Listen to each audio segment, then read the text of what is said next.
Hi students, welcome to GEC IAS. This is our first session, that is the orientation session. പക്ഷേ orientation session ആണെന്ന് പറഞ്ഞ് നിങ്ങൾ ഒരിക്കലും ഈ സെഷൻ ഉഴപ്പിവിടരുത്. കാരണം this is going to be the most important session you ever attend. കാരണം നമ്മളൊരു കെട്ടിടം പണിയുന്നതിന് മുമ്പ് നമുക്കൊരു പ്ലാൻ ഉണ്ടാവണ്ടേ. പ്ലാൻ ഇല്ലാതെ കെട്ടിടം പണിത് കഴിഞ്ഞാൽ കുറേ അധികം ലാപ്സ് വരും. അപ്പോൾ നിങ്ങളുടെ പ്രിപ്പറേഷനിലും ഒരു ലാപ്സ് വരാൻ പാടില്ല. Your preparation should be perfect. അതിനൊരു സ്റ്റാർട്ടിംഗ് പോയിൻ്റ് വേണം. ആ സ്റ്റാർട്ടിംഗ് പോയിൻ്റ് ആണ് ഓറിയൻറ്റേഷൻ. ഓക്കെ, അപ്പോൾ ആദ്യം നമുക്ക് എക്സാംസിൻ്റെ കുറച്ച് ബേസിക്സ് അറിയണം. UPSC എക്സാമിൻ്റെ കുറച്ച് basics. Okay, so will start with that. അത് കഴിഞ്ഞ് ഈ എക്സാം റിലേറ്റഡ് ആയിട്ടുള്ളത്, നിങ്ങളുടെ പഠനം റിലേറ്റഡ് ആയിട്ടുള്ള എല്ലാ കാര്യവും നമ്മൾ വളരെ കോംപ്രഹെൻസീവായിട്ട് ഡിസ്കസ് ചെയ്യും. ഓക്കെ, അപ്പോൾ ഒരു 1.5 മണിക്കൂർ ഈ ക്ലാസ് ഉണ്ടെങ്കിലും try to attend it in full. I promise that this will be very fruitful. അപ്പം ഒന്നാമത് നമ്മൾ മനസ്സിലാക്കേണ്ടത് ഈ എക്സാമിൻ്റെ ഒരു പാറ്റേൺ ആണ്. What is the pattern of the exam? ഈ എക്സാം ഒരു 3 ടയർ എക്സാം ആണ്. അതായത് ആദ്യം നിങ്ങൾക്ക് എന്തുണ്ട്? You have A prelims which is an objective type exam. അതായത് മൾട്ടിപ്പിൾ ചോയ്സ് ക്വസ്റ്റ്യൻസ് ആണ് ഉണ്ടാവുക. ഇത് ക്വാളിഫയിങ് നേച്ചറാണ്. അതായത് നിങ്ങളുടെ ഫൈനൽ മാർക്സിൽ ഇത് കാൽക്കുലേറ്റ് ചെയ്യില്ല. ഓക്കെ, അപ്പോൾ ആദ്യം നിങ്ങൾക്ക് പ്രിലിംസ് ഉണ്ടാവും. Then you will have A written exam, that is your mains. അതുകൊണ്ടാണ് എല്ലാവരും പറയുന്നത് UPSC is A pen and paper exam. നിങ്ങൾ എഴുതി ശീലിച്ചേ പറ്റൂ. നമ്മൾ ഈ കാര്യങ്ങൾ കൂടുതൽ ഡീറ്റെയിലിൽ ചർച്ച ചെയ്യും കേട്ടോ. You have to wait for it. മൂന്നാമത്തെ ടയർ ഇൻ്റർവ്യൂ ആണ്. ഇൻ്റർവ്യൂ എന്നാണ് പലരും പറയുന്നതെങ്കിലും ശരിക്കും it is a personality and aptitude assessment. ശരിക്കും ഇതിനെ പേഴ്സണാലിറ്റി ടെസ്റ്റ് എന്ന് വിളിക്കുകയായിരിക്കും കറക്റ്റ്. കാരണം നിങ്ങൾ ബ്യൂറോക്രാറ്റ് ആവാൻ പോവുകയാണ്. You are going to make important decisions. അപ്പം നിങ്ങളുടെ പേഴ്സണാലിറ്റി ട്രെയ്റ്റ്സിനെയാണ് ഇൻ്റർവ്യൂ ബോർഡ് അസസ് ചെയ്യാൻ നോക്കുന്നത്. നിങ്ങളുടെ ഡിസിഷൻ മേക്കിംഗ് സ്കിൽസിനെയാണ് അനലൈസ് ചെയ്യാൻ നോക്കുന്നത്. ഓക്കെ, അല്ലാതൊരു വെറും ഇൻ്റർവ്യൂ അല്ല. ഓക്കെ, അപ്പോൾ ഈ എക്സാം 3 ടയേർഡ് ആണെന്നുള്ളത് മനസ്സിലാക്കുക. ആദ്യം ഒബ്ജക്റ്റീവ് ടൈപ്പ് ക്വസ്റ്റ്യൻസ് വരുന്ന പ്രിലിംസ്, അത് കഴിഞ്ഞ് റിട്ടൺ മെയിൻസും, പിന്നെ ഒരു പേഴ്സണാലിറ്റി ടെസ്റ്റ്. ബേസിക് ആയ കാര്യം നിങ്ങൾക്ക് ഇപ്പോൾ മനസ്സിലായി. ഇനി നമ്മൾ പറഞ്ഞു നമ്മുടെ ഫസ്റ്റ് സ്റ്റെപ്പ് എന്താണ്? പ്രിലിംസ് എക്സാം ആണ്. ഞാൻ പറഞ്ഞു ഒബ്ജക്റ്റീവ് ആണ്. First is your prelims exam. ഇതിൻ്റെ പേപ്പർ സ്ട്രക്ചർ നിങ്ങൾ നോക്കിക്കഴിഞ്ഞാൽ you have 2 exams, that is general studies and CSAT. രണ്ടും ഏകദേശം 2 hours വെച്ചിട്ടുണ്ട്. Okay, you have A CSAT exam and you have A general studies exam. ഈ general studies എക്സാമിനകത്താണ് നിങ്ങൾക്ക് എന്ത് വരുന്നത്? ഹിസ്റ്ററി, പോളിറ്റി, ഇക്കണോമി, ജോഗ്രഫി അങ്ങനെയുള്ള സബ്ജക്റ്റ്. CSATൽ നിങ്ങളുടെ മാത്സും റീസണിങ്ങും കോംപ്രഹെൻഷനും. അപ്പോൾ സിമ്പിളായിട്ട് ചില കുട്ടികൾ പറഞ്ഞാൽ മാത്സ്, റീസണിങ്, അതുപോലെ തന്നെ ഇംഗ്ലീഷ് എന്ന് പറയും. ഓക്കെ, അപ്പോൾ ഈ കോമ്പോണൻസ് ഒക്കെ വരുന്നതാണ് നമ്മുടെ CSAT എക്സാം. ഈ 2 എക്സാമിലും നിങ്ങൾ എന്ത് ചെയ്യണം? കട്ട് ഓഫ് ക്ലിയർ ചെയ്യണം. CSATൻ്റെ കട്ട് ഓഫ് സിമ്പിളാണ്. യു ഹാവ് ടു ഏൺ 33%, അത്രേ ഉള്ളൂ. അപ്പം മറ്റേത് ഓരോ വർഷവും മാറിക്കൊണ്ടിരിക്കും, കട്ട് ഓഫ് മാറിക്കൊണ്ടിരിക്കും. ചില വർഷം ചിലപ്പോൾ 84 ആയിരിക്കും കട്ട് ഓഫ്, ചില വർഷം 90 ആയിരിക്കും. എക്സാമിൻ്റെ ഡിഫിക്കൽട്ടി അനുസരിച്ച് കട്ട് ഓഫ് മാറിക്കൊണ്ടിരിക്കും. അപ്പോൾ പ്രിലിംസിന് 2 പേപ്പറുണ്ട്. ഒന്ന് ജനറൽ സ്റ്റഡീസ്, അതിനകത്ത് history, polity, geography, international relations എല്ലാം വരും. നമ്മൾ സിലബസ് ഒന്ന് നോക്കും കേട്ടോ. ഇപ്പം ഞാൻ ജനറലി പറഞ്ഞതാണ്. രണ്ടാമത്തെ പേപ്പറാണ് CSAT പേപ്പർ. ഇതിനകത്ത് നിങ്ങളുടെ ആപ്റ്റിറ്റ്യൂഡും മാത്സും, ആപ്റ്റിറ്റ്യൂഡ്, റീസണിങ്, അതുപോലെ കോംപ്രഹെൻഷൻ, ഈ കാര്യങ്ങളൊക്കെ വരും. ഓക്കെ, ക്വസ്റ്റ്യൻ ഫോർമാറ്റ് ഞാൻ നേരത്തെ പറഞ്ഞു. എങ്ങനെയാണ്? ഒബ്ജക്റ്റീവ് മൾട്ടിപ്പിൾ ചോയ്സ് ക്വസ്റ്റ്യൻസ് ആണ്. ഓക്കെ, അതുപോലെ തന്നെ ഇതിന് വേണ്ടത് ബ്രെഡ്ത്ത് ആണ്. ഓക്കെ, കുറേ ടോപ്പിക്കുകൾ നമ്മൾ പഠിക്കണം. ഡെപ്ത്ത് വേണ്ടെന്നല്ല, ചിലർ മിസ്കൺസെപ്ഷൻ നിങ്ങൾക്ക് തരും. പ്രിലിംസിന് നമുക്ക് റേഞ്ച് മതി, ഡെപ്ത്ത് വേണ്ടെന്ന്. ഇപ്പോൾ നിങ്ങൾ ക്വസ്റ്റ്യൻസ് അനലൈസ് ചെയ്ത് കഴിഞ്ഞാൽ പ്രിലിംസിന് നമുക്ക് ആവശ്യത്തിന് ഡെപ്ത്ത് വേണം. അപ്പോൾ ആ മിസ്കൺസെപ്ഷൻ ആദ്യം മാറ്റിയിരിക്കുക. പ്രിലിംസിൽ നമ്മൾ കുറേ കാര്യങ്ങൾ പഠിക്കണം, പക്ഷേ അതിൽ ചില കാര്യങ്ങളിൽ ഡെപ്ത്ത് വേണം.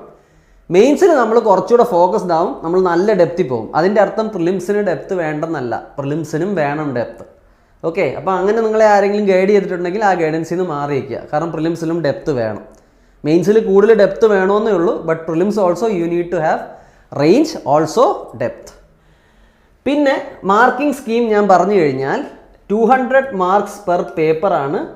Total mark 400. നെഗറ്റീവ് മാർക്കിംഗ് ഉണ്ട്, that is 1/3 per wrong answer. Okay, ഇപ്പോൾ തെറ്റായ ആൻസർ എഴുതി കഴിഞ്ഞാൽ നെഗറ്റീവ് മാർക്ക് ഉണ്ട്. 3-1 നെഗറ്റീവ് മാർക്കാണ്. അപ്പോൾ ഇതാണ് പ്രിലിംസിൻ്റെ സ്കീം. ഞാൻ ഒന്നുകൂടെ പറയുന്നു, prelims exam is just A qualifying exam. ഇത് നിങ്ങളുടെ ഫൈനൽ മാർക്കിൽ വരില്ല. നിങ്ങളുടെ ഫസ്റ്റ് സ്റ്റേജ് നിങ്ങൾ കടന്നു, ഓക്കെ, മാർക്ക് കൂട്ടില്ല. അപ്പോൾ this doesn't effect your rank. നിങ്ങൾക്ക് CSAT പേപ്പറിലും GSലും മിനിമം കട്ട് ഓഫേ നിങ്ങൾ അച്ചീവ് ചെയ്തിട്ടുണ്ടെങ്കിലും കുഴപ്പമില്ല, ഇറ്റ് ഡസൻറ്റ് മാറ്റർ. ഓക്കെ, അപ്പം ഞാൻ മെയിൻസ് എഴുതിയ വർഷം ആ വർഷത്തെ ടോപ്പറിനെക്കാട്ടി കൂടുതൽ പ്രിലിംസിന് എനിക്ക് സ്കോർ ഉണ്ടായിരുന്നു. ബട്ട് പുള്ളിക്കാരി എക്സാം പാസ്സായി, ഞാൻ എക്സാം പാസ്സായില്ല. ഓക്കെ, അപ്പോൾ പ്രിലിംസിൻ്റെ it is just a barrier to cross and reach the mains level. അത്രയും ചിന്തിച്ചാൽ മതി. ഓക്കെ, ഇനി പ്രിലിംസിൻ്റെ സിലബസ് നമുക്ക് UPSC തന്നിട്ടുണ്ട്. ഞാൻ ജനറലി ഒരു ഓവർവ്യൂ മാത്രമേ നിങ്ങൾക്ക് തരുന്നുള്ളൂ. ഇതിൻ്റെ ഡീറ്റെയിൽസിലേക്ക് പോകുന്നില്ല, ജസ്റ്റ് ഒരു ഓവർവ്യൂ തരുന്നു എന്നേ ഉള്ളൂ. ഓക്കെ, ഹിസ്റ്ററി ആൻഡ് കൾച്ചർ ഉണ്ട്. അതിനകത്ത് നമ്മൾ ancient, medieval, modern Indian history and cultural heritage, ഇതൊക്കെ സിലബസ് ഡീകോഡിങ് സെഷനായിട്ട് നിങ്ങൾ കാണരുത്. നമ്മളിപ്പോൾ ഒരു ഓവർവ്യൂ മാത്രമേ നിങ്ങൾക്ക് തരുന്നുള്ളൂ. സിലബസ് ഡീകോഡിങ് സെഷനും ഓരോ സബ്ജക്റ്റിന് സ്ട്രാറ്റജിയൊക്കെ നമ്മൾ സിമ്പിളായിട്ട് പഠിപ്പിക്കും. We will have separate sessions. Okay, ഇനി ജോഗ്രഫിക്കകത്ത് we have physical geography, economic geography, social geography, India and world. CSAT ഞാൻ പറഞ്ഞ പോലെ comprehension, reasoning, analytical ability, basic numeracy, അങ്ങനെ പല കാര്യങ്ങളും വരും. ഈ ടോപ്പിക്കുകളൊന്നും ഞാൻ ഡിസ്കസ് ചെയ്യുന്നില്ല കേട്ടോ. ഇപ്പോൾ ടൈം ആൻഡ് സ്പീഡ് ഉണ്ട്, കാലണ്ടർ ഉണ്ട്, ബ്ലഡ് റിലേഷൻ ഉണ്ട്, ഇതൊന്നും ഞാൻ ഡിസ്കസ് ചെയ്യുന്നില്ല. ഞാൻ ജനറൽ പാറ്റേൺ നിങ്ങൾക്ക് പറഞ്ഞു തരുന്നു എന്നേ ഉള്ളൂ. Okay, clear? Then you have polity and governance. അതിനകത്ത് constitution, political system, public administration. Economy നോക്കിക്കഴിഞ്ഞാൽ economic concepts, planning, development and issues. പക്ഷേ നിങ്ങൾ ഈ സിലബസ് കാണുമ്പോൾ വിചാരിക്കും ഇതൊരു ചെറിയ സിലബസ് അല്ല ഇത്രേ ഉള്ളെന്ന്. ഈ സിലബസ് വളരെ വലുതാണ്. UPSC ജസ്റ്റ് വേഗമായിട്ട് ഇതൊന്ന് മെൻഷൻ ചെയ്തിട്ടുണ്ടെന്നേ ഉള്ളൂ. ഓക്കെ, ഇതിൻ്റെ അകത്തെല്ലാം ഒത്തിരി കാര്യങ്ങൾ വരും. ഏൻഷ്യൻ ഹിസ്റ്ററി എന്ന് പറഞ്ഞാൽ വലിയ ടോപ്പിക്കാണ്. ഓക്കെ, അപ്പോൾ ഇതൊരു ജസ്റ്റ് ഒരു ഫ്രെയിം വർക്ക് നിങ്ങൾക്ക് തരികയുള്ളൂ. എങ്ങനെ നിങ്ങൾക്ക് സിലബസിനെ സമീപിക്കാം എന്നൊക്കെ ഉള്ളത് ഞാൻ പറഞ്ഞു തരാം in the next slides. Okay, അപ്പോൾ ഓവർവ്യൂ കിട്ടിയല്ലോ. ഇതൊക്കെയാണ് പ്രിലിംസിൻ്റെ പാറ്റേൺ അല്ലെങ്കിൽ ടോപ്പിക്സ്. ഇനി മെയിൻസ് എക്സാമിലേക്ക് നമ്മൾ പോവുകയാണെങ്കിൽ 2 ലാംഗ്വേജ് പേപ്പർ ഉണ്ട്. ഇതിൻ്റെ മാർക്കും നിങ്ങളുടെ പരീക്ഷയുടെ കൂടെ കൂട്ടില്ല. നിങ്ങളുടെ ഫൈനൽ റിസൾട്ട്സിൽ ഇത് പ്രസൻ്റ് ആവില്ല. ഇതും ക്വാളിഫയിങ് മാത്രമാണ്. Okay, you have A English paper and A language paper. ആ ലാംഗ്വേജ് പേപ്പർ ഇപ്പം നമ്മൾ മലയാളികളാണെങ്കിൽ നമ്മൾ എടുക്കുക മലയാളം തന്നെ ആയിരിക്കും. ഇതിൻ്റെ ബേസിക് ആയിട്ടുള്ള ലിമിറ്റ് നമ്മൾ ക്രോസ് ചെയ്യണമെന്നേ ഉള്ളൂ. ഓക്കെ, 3 hours ഉള്ള സെഷൻസ് ആണ്. ഞാൻ പിന്നെയും പറയുന്നു, നിങ്ങളുടെ റാങ്കിങ്ങിനെ ഇത് ബാധിക്കില്ല. ഇതിൻ്റെ മിനിമം ത്രെഷോൾഡ് നിങ്ങൾ കടന്നാൽ മതി. പിന്നെ നിങ്ങൾക്ക് എന്തുണ്ട്, ഒരു essay പേപ്പർ ഉണ്ട്. ഇതും 3 മണിക്കൂറാണ്, out of 250 marks. General studies 4, അത് 3 hours each. That will also fetch you 250 mark. 2 optional സബ്ജക്റ്റുകളുണ്ട് 3 hour ഉള്ള ഇത്. ഇനി നമുക്ക് മെയിൻസിൻ്റെ എക്സാം പാറ്റേൺ നോക്കാം. ആദ്യം നമുക്ക് 2 ക്വാളിഫയിങ് പേപ്പേഴ്സ് ഉണ്ട്. ലാംഗ്വേജ് പേപ്പേഴ്സാണ്. ഒന്ന് ഇംഗ്ലീഷാണ്, പിന്നെ ഒരെണ്ണം നിങ്ങളുടെ റീജിയണൽ ലാംഗ്വേജ് ആവാം. ഓക്കെ, അപ്പോൾ നമ്മൾ മലയാളികളാണെങ്കിൽ നമ്മൾ മലയാളമാണ് എടുക്കുന്നത് മിക്കവാറും. Okay, you can choose A language. അപ്പം 2 പേപ്പർ ഉണ്ട്, ഒന്ന് ഇംഗ്ലീഷും ഒരെണ്ണം ഏതെങ്കിലും ഒരു റീജിയണൽ ലാംഗ്വേജ്. ഇതും ഈ എക്സാമും ഓരോ പേപ്പറും 3 മണിക്കൂർ വെച്ചിട്ടാണ്. ഞാൻ പിന്നെയും പറയുന്നു, ഇതിൻ്റെ മാർക്ക് നിങ്ങളുടെ ഫൈനൽ റിസൾട്ടിൽ പ്രസൻറ്റ് ചെയ്യപ്പെടില്ല. This is only a qualifying paper. അപ്പോൾ പ്രിലിംസ് പോലെ തന്നെ മെയിൻസിൽ വരുന്ന ഒരു 2 പേപ്പറുകളാണിത്, ലാംഗ്വേജ് പേപ്പേഴ്സ്. ഇതിൻ്റെ ബേസിക് കട്ട് ഓഫ് നിങ്ങൾ കടക്കണം, അത്രേ ഉള്ളൂ. ഓക്കെ, അല്ലെങ്കിൽ ബേസിക് ത്രഷോൾഡ് നിങ്ങൾ കടക്കണം, അത്രേ ഉള്ളൂ. ഇനി പിന്നെ നമുക്ക് നോക്കാം അടുത്തത് മെയിൻസിൽ എന്തൊക്കെ വരും. നമുക്കൊരു essay പേപ്പർ ഉണ്ട്. essay പേപ്പർ 3 മണിക്കൂറാണ്, 250 മാർക്കാണ് essay പേപ്പറിന്. വളരെ ഇമ്പോർട്ടൻ്റ് ആണ്. അത് കഴിഞ്ഞ് നമുക്ക് ജനറൽ സ്റ്റഡീസ് പേപ്പറുകൾ 4 എണ്ണം ഉണ്ട്. 4 ജനറൽ സ്റ്റഡീസ് പേപ്പറുകളുണ്ട്. ഇതെല്ലാം തന്നെ 3 മണിക്കൂർ വെച്ചാണ്. ഓക്കെ, എല്ലാം 250 മാർക്കിൻ്റെയാണ്. അപ്പോൾ ടോട്ടൽ 4 ജനറൽ സ്റ്റഡീസ് പേപ്പർ നോക്കിയാൽ 1000 മാർക്കോ. ഓക്കെ, പിന്നെ 2 ഓപ്ഷണൽ പേപ്പറുകളുണ്ട്. ഓരോ ഓപ്ഷനിൽ നിങ്ങൾക്ക് എടുക്കാം. അതിനകത്ത് തന്നെ 2 പേപ്പർ ഉണ്ടാവും. ഈ 2 പേപ്പറുകളും ഓരോന്നും 3 മണിക്കൂർ വെച്ചാണ്. അപ്പോൾ 250 ഈച്ച് എന്ന് പറഞ്ഞാൽ ഇതിന് നിങ്ങൾക്ക് 500 മാർക്ക് കിട്ടും. എസ്എക്ക് 250 മാർക്ക്. ഓക്കെ, അപ്പോൾ എസ്എക്ക് 250, ജനറൽ സ്റ്റഡീസിൻ്റെ 4 പേപ്പറൂടെ കൂട്ടി 1000, ഓപ്ഷണൽ സബ്ജക്റ്റ് നോക്കിക്കഴിഞ്ഞാൽ 2 പേപ്പറൂടെ കൂട്ടി 500. അപ്പോൾ ടോട്ടൽ നോക്കിയാൽ 1751 മാർക്കിൻ്റെ റിട്ടേൺ എക്സാമാണ് നിങ്ങൾ എഴുതാൻ പോകുന്നത്. അപ്പോൾ ടോട്ടൽ ഈ പരീക്ഷകളുടെ എല്ലാം അവേഴ്സ് നോക്കിക്കഴിഞ്ഞാൽ 21 മണിക്കൂർ നിങ്ങൾ കൈ ഉപയോഗിച്ച് എഴുതണം. അതുകൊണ്ടാണ് ഇതിനെ ഒരു പെൻ ആൻഡ് പേപ്പർ എക്സാം എന്ന് വിളിക്കുന്നത്. അപ്പം practice is very important for this exam. അത് മനസ്സിലാക്കുക. പാറ്റേൺ മനസ്സിലായെന്ന് പ്രതീക്ഷിക്കുന്നു. 2 ലാംഗ്വേജ് പേപ്പർ ഉണ്ട്.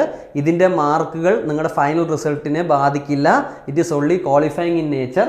ഒരു എസ്സേ പേപ്പർ ഉണ്ട് 3 മണിക്കൂറുള്ളത്, അതിന് 250 മാർക്കാണ്.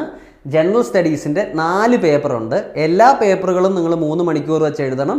എല്ലാ പേപ്പറിനും 250 മാർക്ക് വെച്ചാണ്.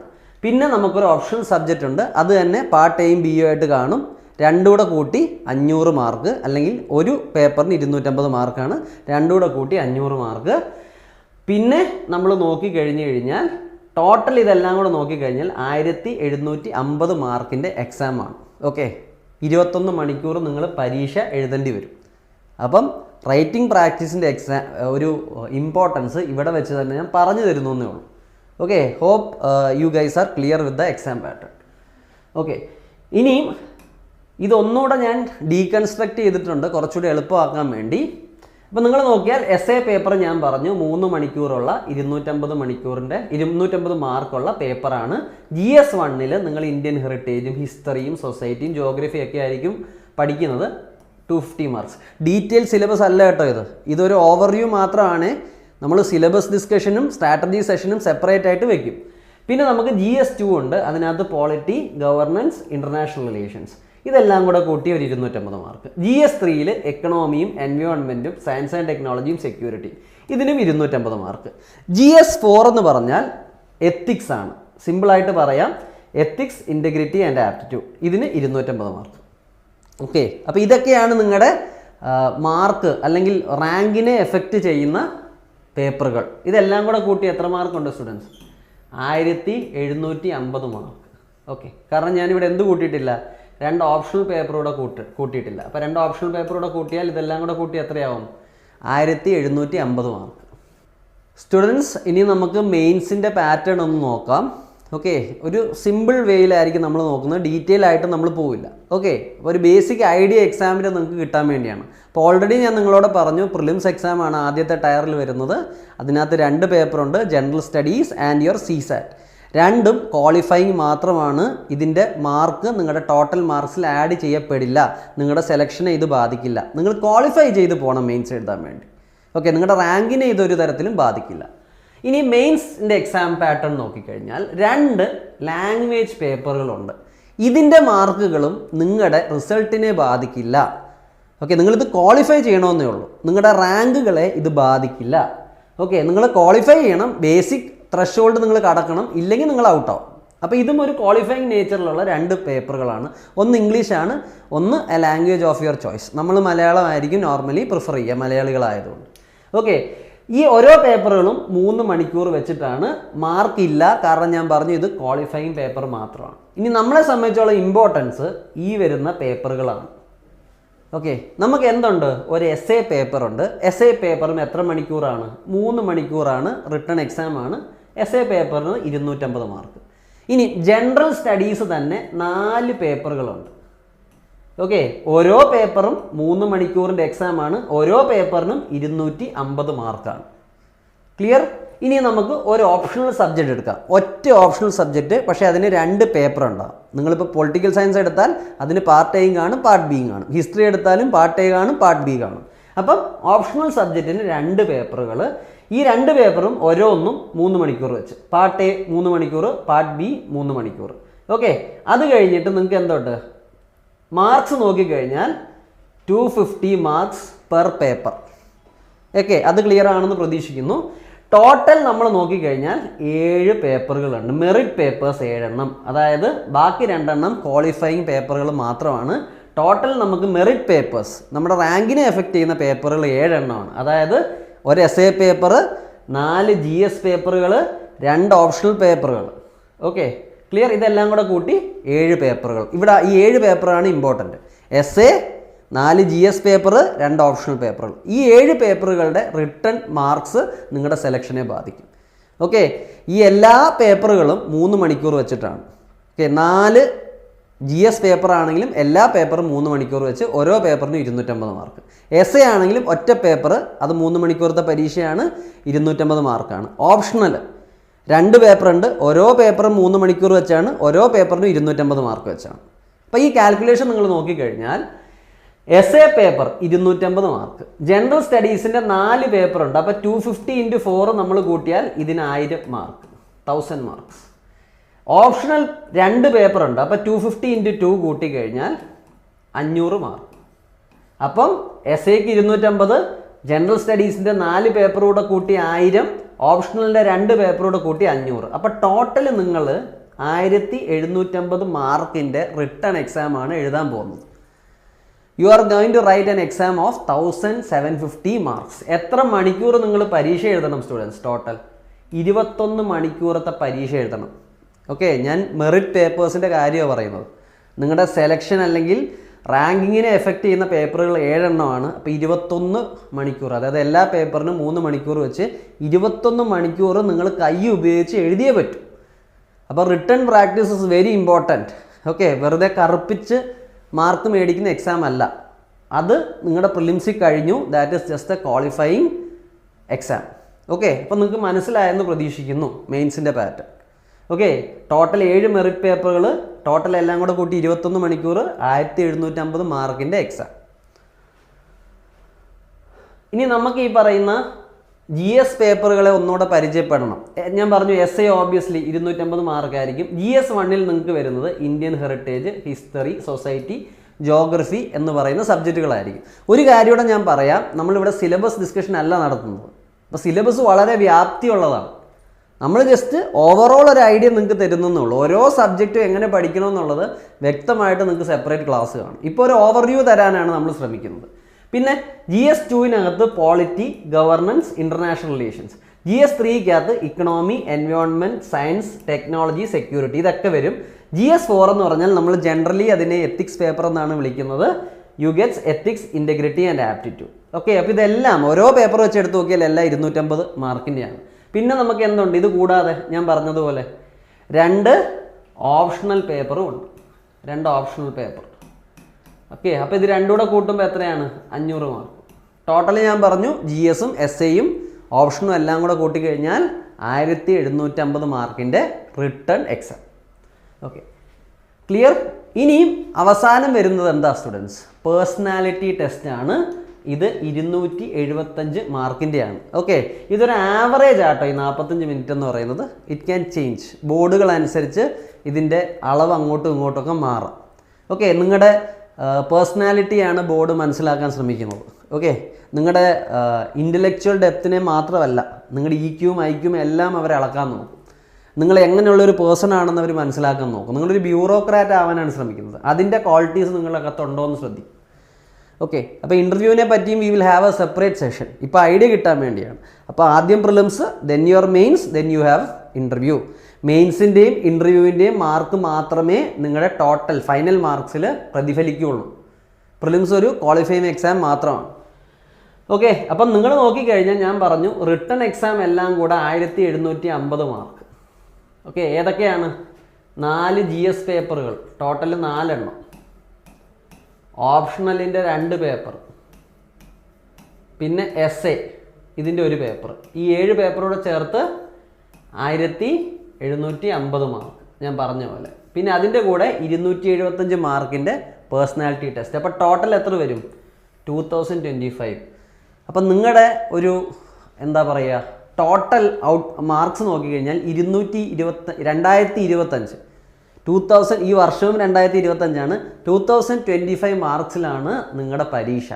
1750 മാർക്കിൻ്റെ റിട്ടേൺ എക്സാമും 275 മാർക്കിൻ്റെ പേഴ്സണാലിറ്റി ടെസ്റ്റ്.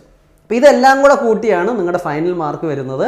ഓരോ വർഷത്തെ കട്ട് ഓഫ് അനുസരിച്ചായിരിക്കും നിങ്ങളുടെ സെലക്ഷൻ. ഓക്കെ, ടോപ്പേഴ്സിൻ്റെയൊക്കെ മാർക്ക് നിങ്ങൾ നോക്കിക്കഴിഞ്ഞാൽ എപ്പോഴും ഏറ്റവും വലിയ റാങ്ക് കിട്ടുന്നവരുടെയൊക്കെ റാങ്ക് നിങ്ങൾ നോക്കിക്കഴിഞ്ഞാൽ 1000-ൻ്റെ മുകളിലായിരിക്കും. 1000, 1020, 1030 അങ്ങനെ കയറിക്കൊണ്ടിരിക്കും. ക്ലിയർ? അപ്പോൾ 1000 ഒക്കെ വളരെ സേഫാണ്. It will guarantee your selection. Okay, നിങ്ങളുടെ മാർക്ക് കൂടും തോറും നിങ്ങൾക്ക് കിട്ടുന്ന സർവീസ് ബെറ്റർ ആയിരിക്കും. ഇപ്പോൾ ഏറ്റവും വലിയ റാങ്കിലുള്ളവർക്കായിരിക്കും IAS കിട്ടുക, IPS കിട്ടുക, IFS കിട്ടുക. ഓരോരുത്തരുടെ ചോയ്സാണ്. പക്ഷേ ഈ IAS പോലുള്ള സർവീസുകൾ കിട്ടണമെങ്കിൽ നിങ്ങളുടെ റാങ്ക് വളരെ മുകളിലായിരിക്കണം. ഓക്കെ, ഇനി നമുക്കൊരു ഇമ്പോർട്ടൻ്റ് ആയ ക്വസ്റ്റ്യൻ ഡിസ്കസ് ചെയ്യണം. ഓക്കെ, നമ്മൾ എക്സാമിനെ നമ്മൾ ചെറുതായിട്ടൊന്ന് പരിചയപ്പെട്ടു. ഞാൻ വളരെ ഡീറ്റെയിലൊന്നും പോയിട്ടില്ല. പക്ഷേ ഈ ഒരു കോൺസെപ്റ്റ് വളരെ ഇമ്പോർട്ടൻ്റ് ആണ്. Why choose UPSC civil service? എന്തിനാണ് നിങ്ങളിത് പഠിക്കുന്നത്? That is an important question. കാരണം പലരും പറയാറുള്ള ഒരു കാര്യമുണ്ട്, പലരും പറയുന്ന ഒരു കാര്യം എന്ന് പറഞ്ഞാൽ, if you know the why of something you will know the how of something. എന്തുകൊണ്ട് ഞാനിത് ചെയ്തു എന്ന് മനസ്സിലാക്കി കഴിഞ്ഞാൽ അത് ചെയ്യാൻ നിങ്ങൾ പഠിക്കും. അപ്പോൾ ആദ്യം നിങ്ങൾ എന്തിന് സിവിൽ സർവീസ് എടുക്കണമെന്ന് നിങ്ങൾ അറിയണം, എന്നാലേ നിങ്ങൾക്ക് അതിനകത്ത് നല്ലോണം പെർഫോം ചെയ്യാനും പറ്റുള്ളൂ. Okay, I hope you understand this. Okay, clear? അപ്പോൾ എന്തിനാണ് പലരും ഈ സിവിൽ സർവീസിൻ്റെ പുറകെ പോകുന്നത്? It offers a prestigious carrot. Okay, it offers you a prestigious career. Okay, വളരെ പവർഫുൾ ആയിട്ടുള്ളൊരു ജോബാണ്, സമൂഹത്തിൽ വളരെ ഡിഗ്നിഫൈഡ് ആയിട്ടുള്ളൊരു ജോലിയാണ് സിവിൽ സർവീസ്. അതുകൊണ്ട് ഇവിടെ ഞാൻ എഴുതിയിട്ടുണ്ട്, you are ജോയിങ് India's elite administrative service. അപ്പോൾ ഇവിടെ ഞാൻ ഒരു കാര്യം ഇവിടെ സ്ട്രെസ് ചെയ്തിട്ടുണ്ട്, gain significant decision making power.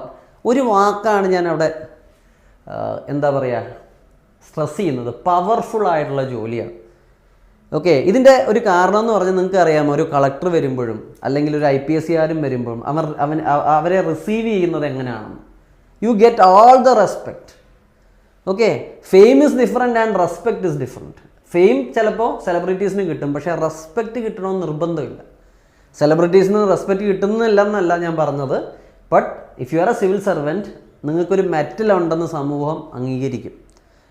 പിന്നെ ഡിപ്പെൻഡ്സ് ഓൺ യുവർ ക്യാരക്ടർ, അത് വേറെ കാര്യം. എന്നാലും it is considered to be a prestigious job.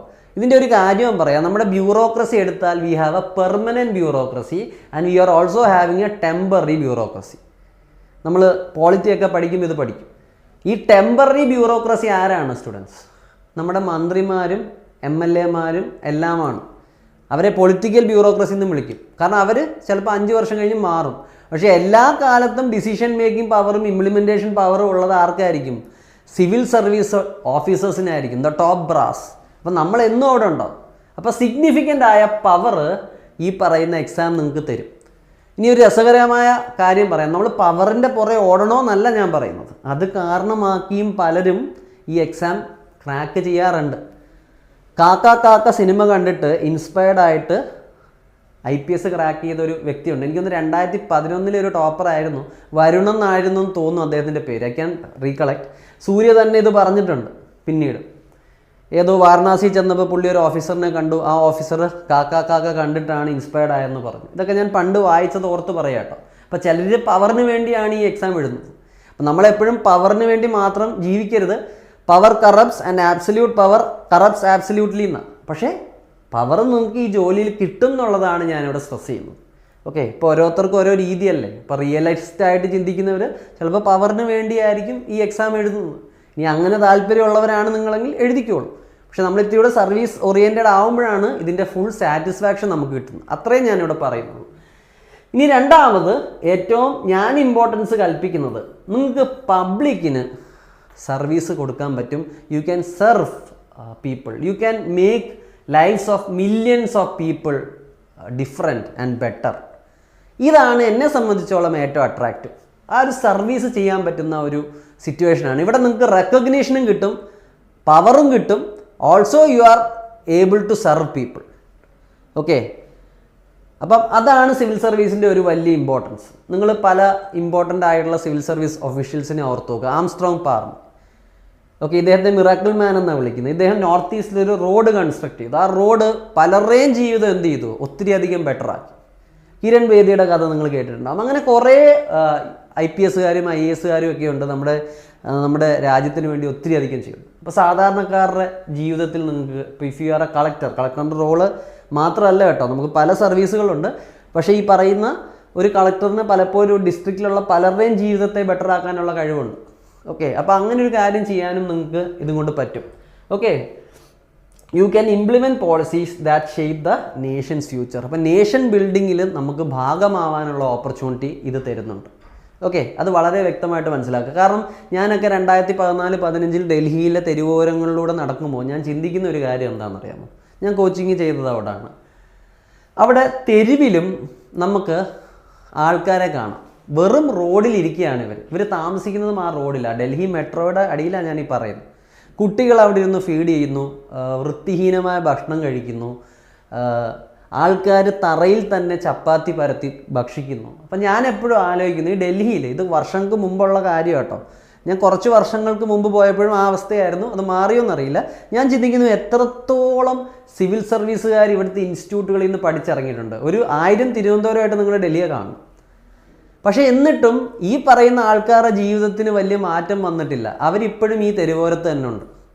അതിനെന്തെങ്കിലും ചേഞ്ച് നമ്മളെ കൊണ്ട് ചെയ്യാൻ പറ്റുമെന്നാണ് ഞാൻ അന്നേ ചിന്തിച്ചത്. അപ്പം നിങ്ങളൊരു സിവിൽ സർവൻ്റ് ആകുമ്പോൾ നിങ്ങളും ചിന്തിക്കണം, ഞാൻ എനിക്ക് വേണ്ടി മാത്രമല്ല രാജ്യത്തിന് വേണ്ടിയും കൂടാണ് ഈ സർവീസിൽ കയറുന്നത്. ഡെഫിനറ്റ്ലി നിങ്ങൾക്ക് ചെയ്യാൻ പറ്റും. ഓബ്വിയസ്ലി നിങ്ങളൊരു സിസ്റ്റത്തിൻ്റെ ഭാഗമാകുമ്പോൾ അവിടെ നിങ്ങൾക്ക് കുറേ ലിമിറ്റേഷൻസ് ഉണ്ടാവും. പക്ഷേ ആ ലിമിറ്റേഷൻസിൽ നിന്നുകൊണ്ടും നിങ്ങൾക്ക് ഒത്തിരി ചെയ്യാൻ പറ്റും. That is guarantee.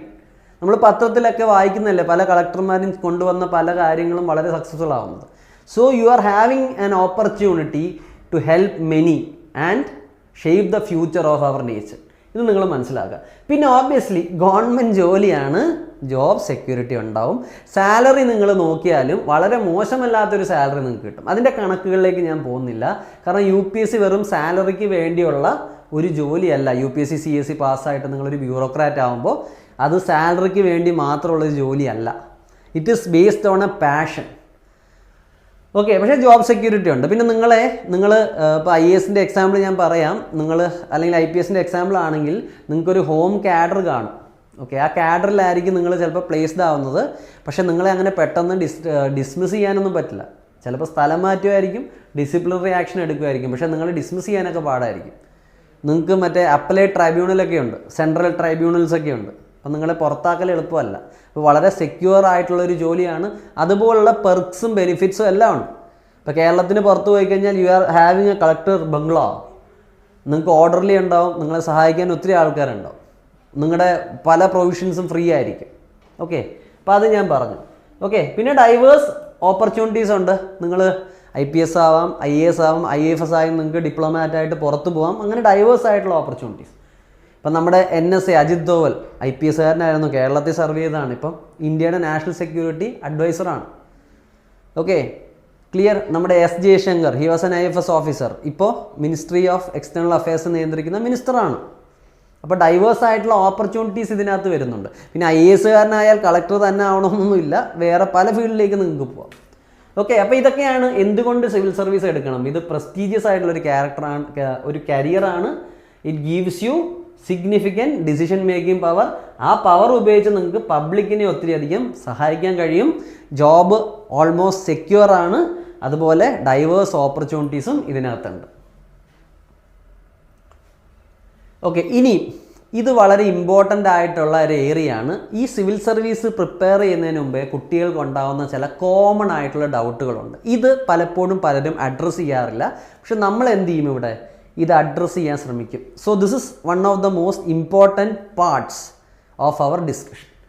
ഓക്കെ, അപ്പോൾ ആദ്യത്തത്, is UPSC too difficult for me. ഇവിടെ ചിന്തിച്ചിരിക്കുന്ന ഒരു ഫോട്ടോ കാണാമോ നമുക്ക്?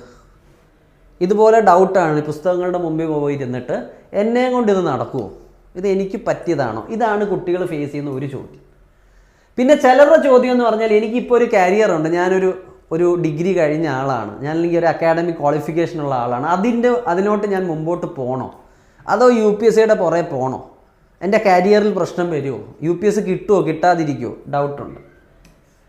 പിന്നെ ഇതിൻ്റെ സിലബസ് വളരെ വാസ്റ്റാണ്. ഈ ഒരു ആസ്പെക്റ്റ് നമ്മൾ എവിടെ കവർ ചെയ്യും? സ്ട്രാറ്റജി സെഷനിലായിരിക്കും കവർ ചെയ്യുന്നത്. ഇത് ഓറിയൻറ്റേഷൻ ക്ലാസ് ആണ്. ഇനി ലാംഗ്വേജ് ബാരിയർ, എനിക്ക് ഇംഗ്ലീഷ് അറിയാമെങ്കിൽ മാത്രമേ ഈ പരീക്ഷ പാസ്സാവാൻ പറ്റൂ, ഇങ്ങനെ ചിന്തിക്കുന്ന ഒത്തിരി കുട്ടികളുണ്ട്. എൻ്റെ ലാംഗ്വേജ് പോരാ. ഇത് കുറേയധികം സ്റ്റുഡൻസ് എന്നോട് ചോദിക്കുന്ന ഒരു കാര്യം കേട്ടോ. ഈ ഇടയ്ക്കും എന്നോട് പല കുട്ടികളും ചോദിച്ചിട്ട്, സാറേ എൻ്റെ ഇംഗ്ലീഷ് വളരെ മോശമാണ്, അതുകൊണ്ട് എനിക്ക് ഈ എക്സാം ക്രാക്ക് ചെയ്യാൻ പറ്റും. ഞാൻ അവരോട് പറയാറുണ്ട്, it is not a big issue. ഇവിടെ തന്നെ പറയും, പക്ഷേ ഞാൻ കൂടുതൽ ഡിസ്കസ് ചെയ്യും. പിന്നെ വളരെയധികം ഫിനാൻഷ്യൽ ഇൻവെസ്റ്റ്മെൻറ്റ് ആവശ്യമാണോ? കുറേ പൈസ ഉള്ളവർക്ക് മാത്രം പറ്റുന്ന ഒരു പരീക്ഷയാണോ? ഇത് കുട്ടികൾ ചോദിക്കുന്ന ഒരു ക്വസ്റ്റ്യനാണ്. പിന്നെ അവസാനത്തതും നമ്മളെ സംബന്ധിച്ചോളം ഏറ്റവും ഇമ്പോർട്ടൻറ്റുമായ ചോദ്യം, സിവിൽ സർവീസ് ക്രാക്ക് ചെയ്യാൻ നമുക്കൊരു കോച്ചിങ് ആവശ്യമാണോ ഇല്ലയോ?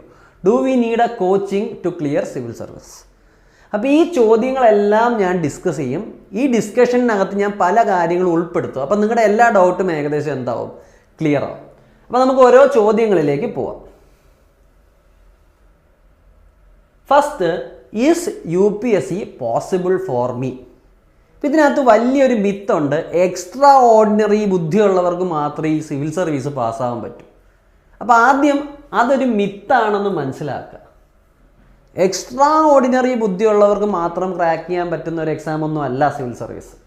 An ordinary person can crack this exam. ഇത് എന്തുകൊണ്ട് ഞാൻ പറയുന്നു എന്ന് പറഞ്ഞാൽ 10th ഫെയിലായവർ, മൾട്ടിപ്പിൾ ടൈംസ് 10th ഫെയിലായവർ ഈ പരീക്ഷ പാസ്സാവുന്നില്ലേ? അതിൻ്റെ അർത്ഥം എന്താ? ഈ എക്സാം ഓർഡിനറി ബ്രെയിൻ ഉള്ളവർക്കും പറ്റും. ഓക്കെ, ഓർഡിനറി മിനിമം നിങ്ങൾക്കൊരു ലെവൽ ഓഫ് IQ EQ അതുപോലുള്ള കഴിവുകളെല്ലാം വേണം. നിങ്ങൾ തീരെ കഴിവ് കുറഞ്ഞ ഒരാളാണെങ്കിൽ, അങ്ങനെ ആരെപ്പറ്റി ഞാൻ പറയാറില്ല, ബട്ട് ബിലോ പാർ നിങ്ങൾക്ക് എന്തെങ്കിലും പ്രശ്നം ഉണ്ടെങ്കിൽ മാത്രമേ നിങ്ങളുടെ പ്രിപ്പറേഷനെ ബാധിക്കുകയുള്ളൂ. ഇനി നമ്മൾ ഡിസ്കസ് ചെയ്യാൻ പോകുന്നത് വളരെ ഇമ്പോർട്ടൻ്റ് ആയിട്ടുള്ളൊരു ചോദ്യമാണ്. Is UPSC possible for me? കുട്ടികൾക്ക് ഉണ്ടാകുന്ന സ്ഥിരം ഡൗട്ടാണ്, സാർ ഇത് വളരെ ബുദ്ധിയുള്ളവർക്കൊക്കെ ഉള്ളൊരു പരീക്ഷയല്ലേ, നമ്മളെയും കൊണ്ട് കൂട്ടിയാൽ കൂടും. അങ്ങനെ പല കുട്ടികളും ചോദിക്കാറുണ്ട്. ഞാൻ പറയും ഇറ്റ് ഈസ് പോസിബിൾ. ഇത് ഞാൻ വെറുതെ അങ്ങ് തള്ളിയാൽ പോരല്ലോ, തെളിവ് കൊടുക്കണ്ടേ? ഞാൻ പറയും 10ൽ തോറ്റ എത്രയോ പേര് സിവിൽ സർവീസ് എക്സാം ക്രാക്ക് ചെയ്യുന്നു. IIM-ഉം IIT-യിലുമുള്ള എത്രയോ പേര് ഈ എക്സാം ക്രാക്ക് ചെയ്യാതിരിക്കും. അപ്പോൾ അതിൻ്റെ കാരണം എന്താ? It is about how you study. Okay, നിങ്ങളുടെ ഇൻ്റലക്ച്വൽ കേപ്പബിലിറ്റി ഓബ്വിയസ്ലി ഇതിനെ ഹെൽപ്പ് ചെയ്യും, പക്ഷേ അത് മാത്രമല്ല ഒരു factor. That is just only one of the factors. Okay, ആ ഫാക്ടർ ഹെൽപ്ഫുൾ ആണ്, പക്ഷേ അത് മാത്രമല്ല. അങ്ങനെയാണെങ്കിൽ IIT-യിൽ നിന്നും IIM-ൽ നിന്നും ഇറങ്ങുന്നവരെല്ലാം ഈ പരീക്ഷ പാസ്സാവണ്ടേ? ഞാൻ എക്സാം എഴുതിയ വർഷം എൻ്റെ കൂടെ IIT-യിലും IIM-ലും ഉള്ളവർ ഉണ്ടായിരുന്നു. ഞാൻ ആ ഒരു വർഷം പ്രിലിംസ് ക്രാക്ക് ചെയ്തു, അവർ ക്രാക്ക് ചെയ്തില്ല. അപ്പോൾ അവരെക്കാട്ടി ബുദ്ധിയുള്ളത് കൊണ്ടാണോ ഞാൻ ക്രാക്ക് ചെയ്തത്? എനിക്ക് തോന്നുന്നില്ല അവരുടെ അത്രയും ഇൻ്റലക്ച്വലി കേപ്പബിളായ ഒരാളാണ് ഞാനെന്ന്. പഠിച്ച രീതിക്കായിരിക്കും വ്യത്യാസമുള്ളത്.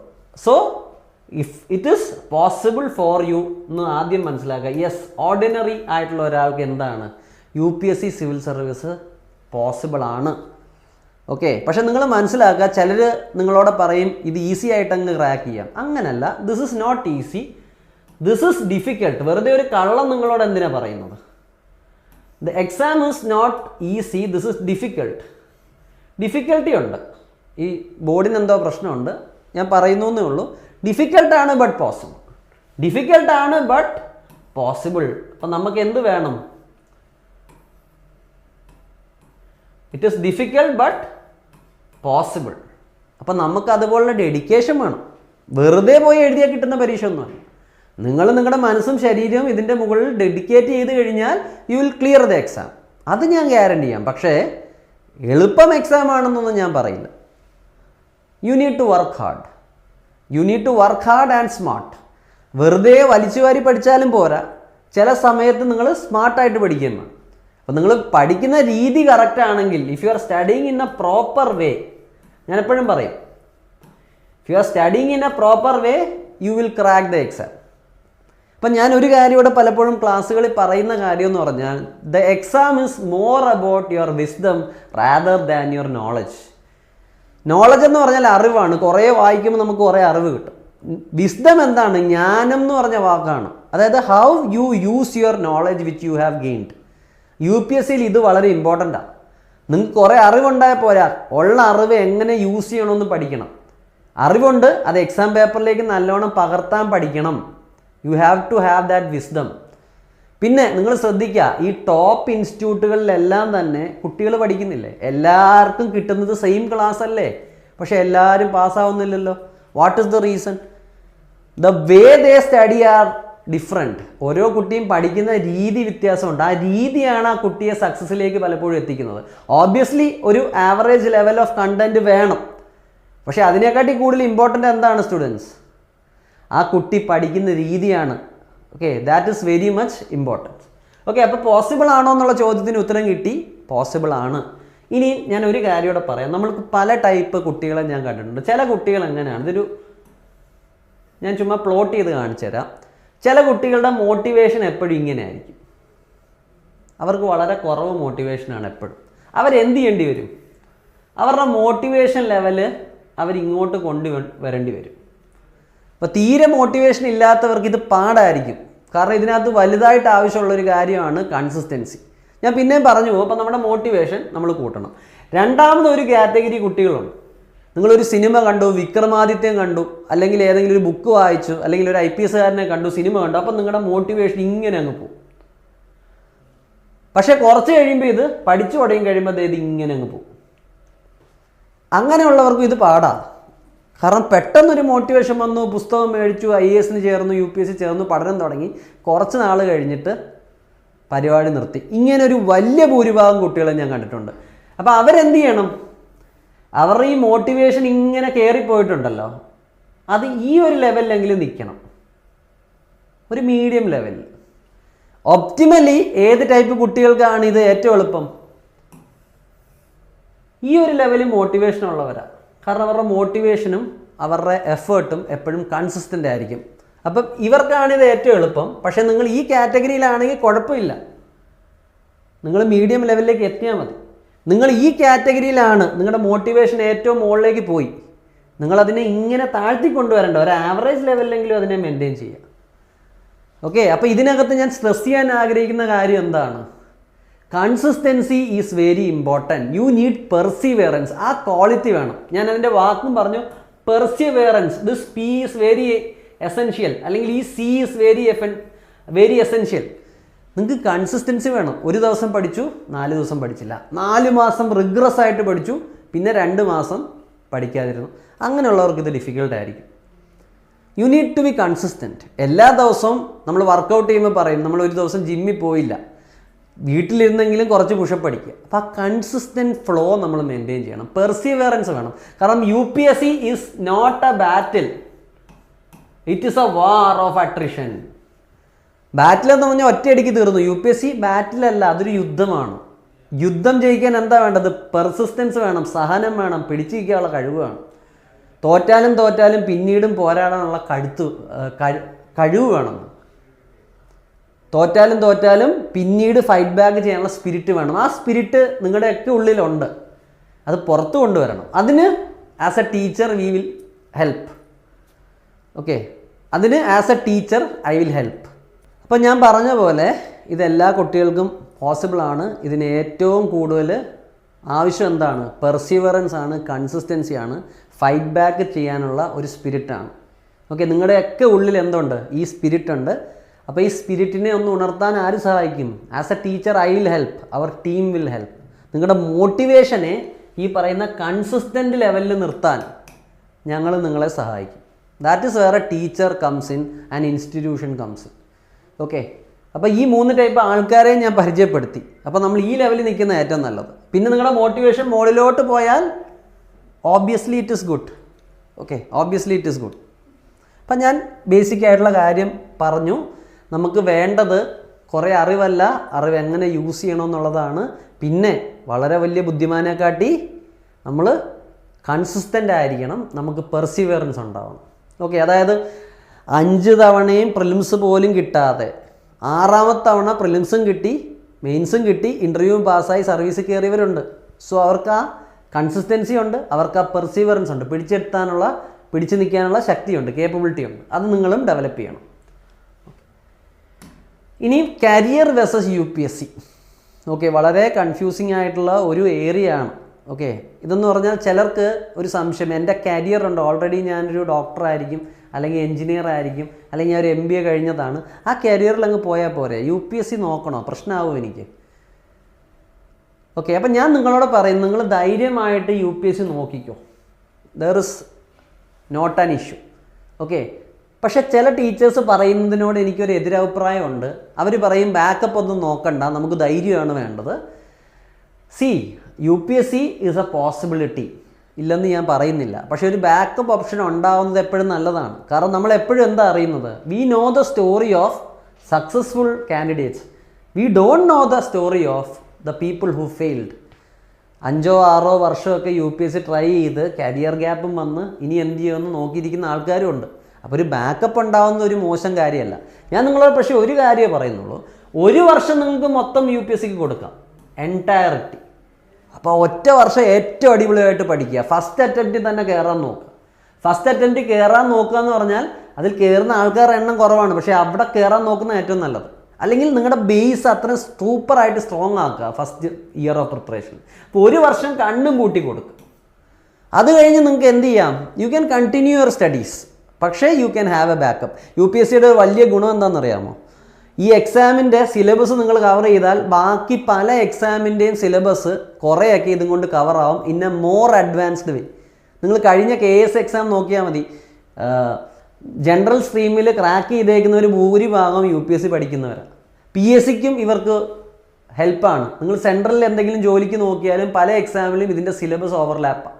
അപ്പം അങ്ങനൊരു ഗുണം ഇതിനകത്തുണ്ട്. കരിയർ രക്ഷപ്പെടുത്താൻ ഒരു ഗുണം UPSC തരുന്നുണ്ട് for another government jobs. Other government ജോബ്സിന് UPSC പ്രിപ്പ് ഹെൽപ്പ് ചെയ്യും. ഓക്കെ, പക്ഷേ ഒരു ബാക്കപ്പ് പ്ലാൻ വേണ്ട എന്നൊക്കെ പറയുന്നത് I don't agree with that. You need to have a backup plan. അത് കുഴപ്പമില്ല. പക്ഷേ ഒരു വർഷം നിങ്ങൾക്ക് എന്ത് ചെയ്യാം, ഇപ്പം തന്നെ വേണമെങ്കിൽ UPSC കൊടുക്കാം. എത്രയും നേരത്തെ നിങ്ങൾ പഠിക്കാൻ തുടങ്ങുന്നു അത്രയും നല്ലത്. ഇപ്പം നിങ്ങൾ 21 വയസ്സായ കുട്ടിയാണെങ്കിൽ അപ്പം തന്നെ ഒരു വർഷം നിങ്ങൾ സിവിൽ സർവീസിന് ഡെഡിക്കേറ്റ് ചെയ്താൽ ഏറ്റവും നല്ലതെന്ന് ഞാൻ പറയും. ഓക്കെ, ഇനി ഇത്തിരി പ്രായം കൂടിപ്പോയവരാണെന്ന് പറഞ്ഞ് പഠിക്കേണ്ടെന്നൊന്നുമില്ല. You can start, you can give 1 year, ഒറ്റ വർഷം ഏറ്റവും അടിപൊളിയായിട്ട് പഠിക്കുക. ആ സമയത്ത് നിങ്ങളുടെ പ്രിപ്പറേഷൻ സൂപ്പർ ആയിരിക്കും. അതിന് ഞങ്ങൾ നിങ്ങളെ ഓബ്വിയസ്ലി എന്ത് ചെയ്യും, സഹായിക്കും. ഏത് ഏജിൽ തുടങ്ങിയാലും we will help you out. ഇനി അടുത്ത ചോദ്യം എന്ന് പറഞ്ഞാൽ ലാംഗ്വേജ് ബാരിയറാണ്. എൻ്റെ ഇംഗ്ലീഷ് ഓക്സ്ഫോർഡ് ഇംഗ്ലീഷ് ആവണോ? There is no need students. നിങ്ങൾ പറയുന്ന കാര്യങ്ങൾ ഓപ്പോസിറ്റുള്ള ആൾക്ക് മനസ്സിലാവണം. You should be able to convey the meaning of things you say. അത്രേ ഉള്ളൂ. ഓക്കെ, നിങ്ങൾ സിവിൽ സർവീസിൻ്റെ ടോപ്പേഴ്സ് പലരെയും നോക്കിക്കോ, അവർ വലിയ ഇംഗ്ലീഷിൽ മിടുക്കന്മാരൊന്നുമല്ല. ഇംഗ്ലീഷ് നല്ലോണം അറിയാമെങ്കിൽ യു ഹാവ് ആൻ അഡ്വാൻറ്റേജ്. പക്ഷേ അതൊക്കെ നമുക്ക് എന്ത് ചെയ്യാം, നമ്മുടെ കണ്ടൻറ്റിൽ കൂടെ നമുക്ക് കവറപ്പ് ചെയ്യാം. ഇംഗ്ലീഷ് ആണെങ്കിലും ഏത് ലാംഗ്വേജ് ആണെങ്കിലും it is just a medium of communication. അപ്പം നിങ്ങൾക്ക് ബേസിക് ആയിട്ടുള്ള ഇംഗ്ലീഷ് വേണം, ഇല്ലെന്ന് ഞാൻ പറയുന്നില്ല. But it is developable. ഒട്ടും ഇംഗ്ലീഷ് അറിയാത്ത ആൾക്കാർ ഇംഗ്ലീഷ് ഡെവലപ്പായി ഈ പരീക്ഷ എഴുതി പാസ്സാവുന്നത് ഞാൻ നേരിട്ട് കണ്ടിട്ടുണ്ട്. So it is 100% possible. പിന്നെ നിങ്ങളുടെ ലാംഗ്വേജിൽ നിങ്ങളുടെ ഹാൻഡ് റൈറ്റിംഗ് വരും. ഹാൻഡ് റൈറ്റിംഗ് എന്തായിരിക്കണം, ലെജിബിൾ ആവണമെന്നേ ഉള്ളൂ. ഓക്കെ, നമ്മുടെ ആൻസർ പേപ്പർ വാല്യൂ ചെയ്യുന്നവർ ലെൻസും വെച്ച് നോക്കരുത്, അവർക്ക് വായിച്ചാൽ മനസ്സിലാവണം. അപ്പം അങ്ങനെ ഒരു ലാംഗ്വേജ് നിങ്ങൾക്ക് ഉണ്ടാവണം. അതുപോലെ തന്നെ നിങ്ങളുടെ ഹാൻഡ് റൈറ്റിങ്ങും ലെജിബിൾ ആയിരിക്കണം. Okay, U should have A average language and your hand writing should be legible. അത്രേ ഉള്ളൂ. ഓക്കെ, നല്ല ലാംഗ്വേജ് നല്ല ഹാൻഡ് റൈറ്റിംഗ് ഉണ്ടെങ്കിൽ വെൽ ആൻഡ് ഗുഡ്. പക്ഷേ അതൊരു മസ്റ്റ് അല്ല UPSC. ഓക്കെ, ഇനി ഫിനാൻഷ്യൽ ഇൻവെസ്റ്റ്മെൻറ്റ്. ഇത് പല കുട്ടികൾക്കും ഒരു ഡൗട്ടാണ്. ലക്ഷങ്ങളും കോടികളും ഒക്കെ കൊടുക്കണോ? കോടികളും അല്ല, ലക്ഷങ്ങൾ കൊടുക്കണോ? ഓബിയസ്ലി നിങ്ങൾ ഡൽഹിയിലേക്കൊക്കെ പോയി കഴിഞ്ഞാൽ ഇറ്റ് ഈസ് വെരി എക്സ്പെൻസീവ്. നിങ്ങൾക്ക് PCM പഠിക്കണം, പ്രിലിംസ് കം മെയിൻസ് ബാച്ച് പഠിക്കണം. അതിനോടൊപ്പം തന്നെ നിങ്ങൾക്ക് എന്ത് ചെയ്യേണ്ടി വരും, നിങ്ങൾക്ക് ഓപ്ഷണൽ പഠിക്കണം. പിന്നെ പല പല പേപ്പറുകൾക്ക് പല പല പേയ്മെൻ്റ് ആയിരിക്കും. നിങ്ങൾക്ക് CSAT പഠിക്കണമെങ്കിൽ ചിലപ്പോൾ സെപ്പറേറ്റ് ആയിരിക്കും. നിങ്ങൾക്കൊരു പ്രിലിംസ് ടെസ്റ്റ് സീരീസോ മെയിൻ ടെസ്റ്റ് സീരീസോ എഴുതണമെങ്കിൽ അതൊരു സെപ്പറേറ്റ് പേയ്മെൻറ്റ്. അപ്പോൾ ലക്ഷങ്ങൾ ഡൽഹിയിൽ പോയാൽ പൊട്ടും. കേരളത്തിൽ നിങ്ങൾക്ക് ബഡ്ജറ്റ് ഫ്രണ്ട്ലി ആയിട്ടുള്ള ഓപ്ഷൻസ് ഉണ്ട്, പല സ്ഥലത്തും ഉണ്ട്. അതിൽ ഒരു നല്ല ഓപ്ഷൻ ഞങ്ങൾ തന്നെയാണെന്ന് പറയും ഞങ്ങൾ. കാരണം we are offering this course for a very low fee compared to the competitors. Okay, അത് ഒരു ഏർലി ബേർഡ് ഓഫർ എന്ന് നിങ്ങൾക്ക് കരുതാം. ഓക്കെ, അപ്പം ഇത് സാധാരണ ഒരു കുട്ടിക്കും എന്താണ്, ഇറ്റ് ഈസ് പോസിബിൾ. വലിയ ഫിനാൻഷ്യൽ ബേർഡൻ വരാത്ത രീതിയിൽ കോച്ചിങ് പ്രൊവൈഡ് ചെയ്യുന്ന ഇൻസ്റ്റിറ്റ്യൂട്ട്സ് കേരളത്തിലുണ്ട്. അതിലൊരെണ്ണം ഞങ്ങളാണ്. We are keeping the rates very affordable. Okay, അപ്പോൾ ആ കാര്യം പറഞ്ഞു. പിന്നെ ഓബ്വിയസ്ലി നിങ്ങൾക്ക് ഒറ്റയടിക്ക് പേയ്മെൻ്റ് ഒന്നും തരേണ്ട ആവശ്യമില്ല. ഓക്കെ, അടുത്തതായിട്ട് നമ്മൾ ഡിസ്കസ് ചെയ്യാൻ പോകുന്ന ഒരു മേജർ പോയിൻ്റ് അല്ലെങ്കിൽ ചോദ്യം, why coaching? UPSC civil service crack ചെയ്യാൻ കോച്ചിങ് ആവശ്യമാണോ ഇല്ലയോ? അപ്പം ഞാനൊരു കോച്ചിങ്ങിനെ റെപ്രസെൻറ്റ് ചെയ്യുന്ന ഒരു ഫാക്കൽറ്റിയാണ്. അപ്പം ഞാൻ നിങ്ങളോട് പറയുകയാണ്, കോച്ചിങ് ഇല്ലാതെ സിവിൽ സർവീസ് എക്സാം പാസ്സാകാൻ പറ്റില്ല. ഇങ്ങനെ ഞാൻ പറഞ്ഞിട്ടുണ്ടെങ്കിൽ ഞാൻ നിങ്ങളോട് കള്ളം പറയുകയാണ്. അതിൻ്റെ കാരണം എന്താ സ്റ്റുഡൻസ്? കോച്ചിങ് ഇല്ലാതെ ഒത്തിരി അധികം പേര് എന്ത് ചെയ്തിട്ടുണ്ട്, ഈ പരീക്ഷ പാസ്സായിട്ടുണ്ട്. പക്ഷേ ഞാൻ പറയുന്ന വേറൊരു സത്യം എന്താണ്, കോച്ചിങ് ഇല്ലാതെ പാസ്സായവരുടെ എണ്ണം അല്ലെങ്കിൽ പേഴ്സൻറ്റേജ് വളരെ മൈന്യൂട്ടാണ്. ഇതും ഒരു സത്യം. അപ്പോൾ കോച്ചിങ് എടുത്തവരാണ് കോച്ചിങ് ഇല്ലാത്തവരെക്കാട്ടി കൂടുതൽ പാസ്സായിട്ടുള്ളത്. അപ്പോൾ സക്സസ് റേഷ്യോ കോച്ചിങ് എടുത്തവർക്കാണ് വളരെ കൂടുതൽ. ഇതിന് പല കാരണങ്ങളുണ്ട്, അത് ഞാൻ പറഞ്ഞുതരാം. ഒന്ന്, നിങ്ങൾ തന്നെ ഒരു കാര്യം പഠിക്കുമ്പോൾ നിങ്ങൾ പലയിടത്തും സ്റ്റക്കാവും, നിങ്ങൾക്ക് മനസ്സിലാവണമെന്നില്ല. അവിടെ ആർക്കാണ് റോള് വരുന്നത്? സബ്ജക്റ്റ് എക്സ്പേർട്സിന് റോള് വരും. ഇപ്പം ഞാൻ സ്പെഷ്യലൈസ് ചെയ്യുന്ന എന്തിലാണ്? ഇൻ്റർനാഷണൽ റിലേഷനാണ്. അപ്പോൾ ഇൻ്റർനാഷണൽ റിലേഷൻസിനെ പറ്റി നിങ്ങളൊരു ബുക്ക് വായിച്ച് പഠിക്കുന്നതിനെക്കാട്ടി കൂടുതൽ ചിലപ്പോൾ എനിക്ക് അറിയാമായിരിക്കും. ചിലപ്പോൾ നിങ്ങൾക്കൊരു കോൺസെപ്റ്റ് മനസ്സിലായില്ല, എനിക്ക് ബെറ്ററായിട്ട് നിങ്ങൾക്ക് പറഞ്ഞു തരാൻ പറ്റും. അതുപോലെ തന്നെയല്ല എക്സാം സ്പെസിഫിക് ആയിട്ട് ഇത് എങ്ങനെ പഠിക്കണം എനിക്ക് പറഞ്ഞു തരാൻ പറ്റും. ഒരു പുസ്തകം എടുത്ത് അതിൽ ഏത് ഏരിയ കൂടുതൽ ഫോക്കസ് ചെയ്യണം, ഏത് കുറവ് വേണം, ഇതെനിക്ക് പറഞ്ഞുതരാം. അപ്പോൾ ഒരു സബ്ജക്റ്റ് എക്സ്പേർട്ടിന് എപ്പോഴും നിങ്ങളെ എന്ത് ചെയ്യാം, ഹെൽപ്പ് ചെയ്യാൻ പറ്റും. ഇതൊരു അഡീഷണൽ അഡ്വാൻറ്റേജ് ആണ്. He can guide you. പിന്നെ പുസ്തകം വായിക്കുമ്പോൾ പലപ്പോഴും നിങ്ങൾക്ക് അറിവാണ് കിട്ടുന്നത്. വിസ്തത്തിലേക്ക് എത്തണമെങ്കിൽ ഇത് യൂസ് ചെയ്യേണ്ടത് എങ്ങനെയാണെന്ന് പഠിക്കണം. നമ്മുടെ ഈ തോക്കുണ്ടായാൽ പോരല്ലോ, ബുള്ളറ്റ്സ് ഉണ്ടായാലും പോരല്ലോ, അത് നമ്മൾ ഷൂട്ട് ചെയ്യാനും അറിഞ്ഞിരിക്കണം. തോക്ക് പിടിക്കാൻ അറിയാത്തതിൻ്റെ ഈ തോക്ക് കിട്ടിയിട്ട് എന്താ കാര്യം? There is no use.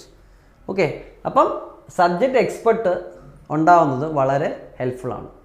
Okay, ഇപ്പോൾ ഇവർ തന്നെ എന്ത് പ്രൊവൈഡ് ചെയ്യും? They will mentor you, they will do the hand holding. ഇവിടെ 100% I will give you the guarantee. Okay, നിങ്ങളെ കൈ പിടിച്ച് കൊണ്ടുപോകും നമ്മൾ. ഓക്കെ, നിങ്ങളെ സപ്പോർട്ട് ചെയ്ത് കൊണ്ടുപോകും. That support is academic, also mental support.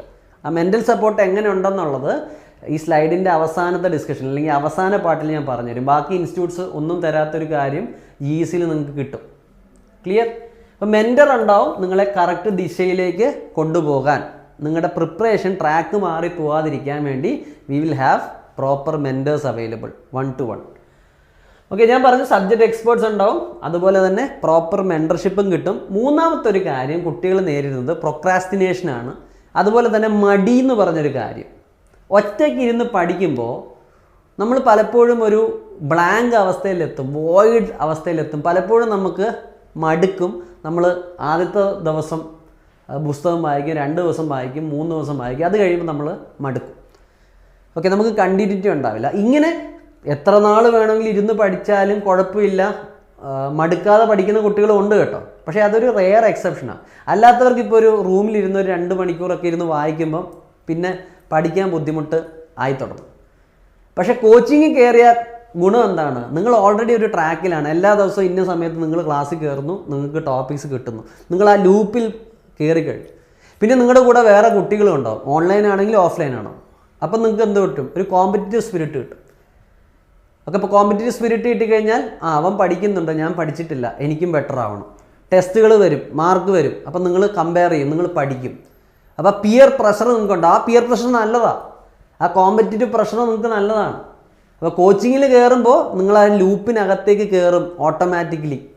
നിങ്ങൾ ദിവസവും ആ സമയത്ത് വന്ന് ക്ലാസ്സിലിരിക്കും, ക്ലാസ് അറ്റൻഡ് ചെയ്യും, എന്തെങ്കിലും ഹോംവർക്ക് പറഞ്ഞു കഴിഞ്ഞാൽ അത് ചെയ്യും, നിങ്ങൾ ബാക്കി സ്റ്റുഡൻസുമായിട്ട് ഡിസ്കഷൻ നടത്തും, ടീച്ചേഴ്സ് നിങ്ങളെ ഗൈഡ് ചെയ്യും.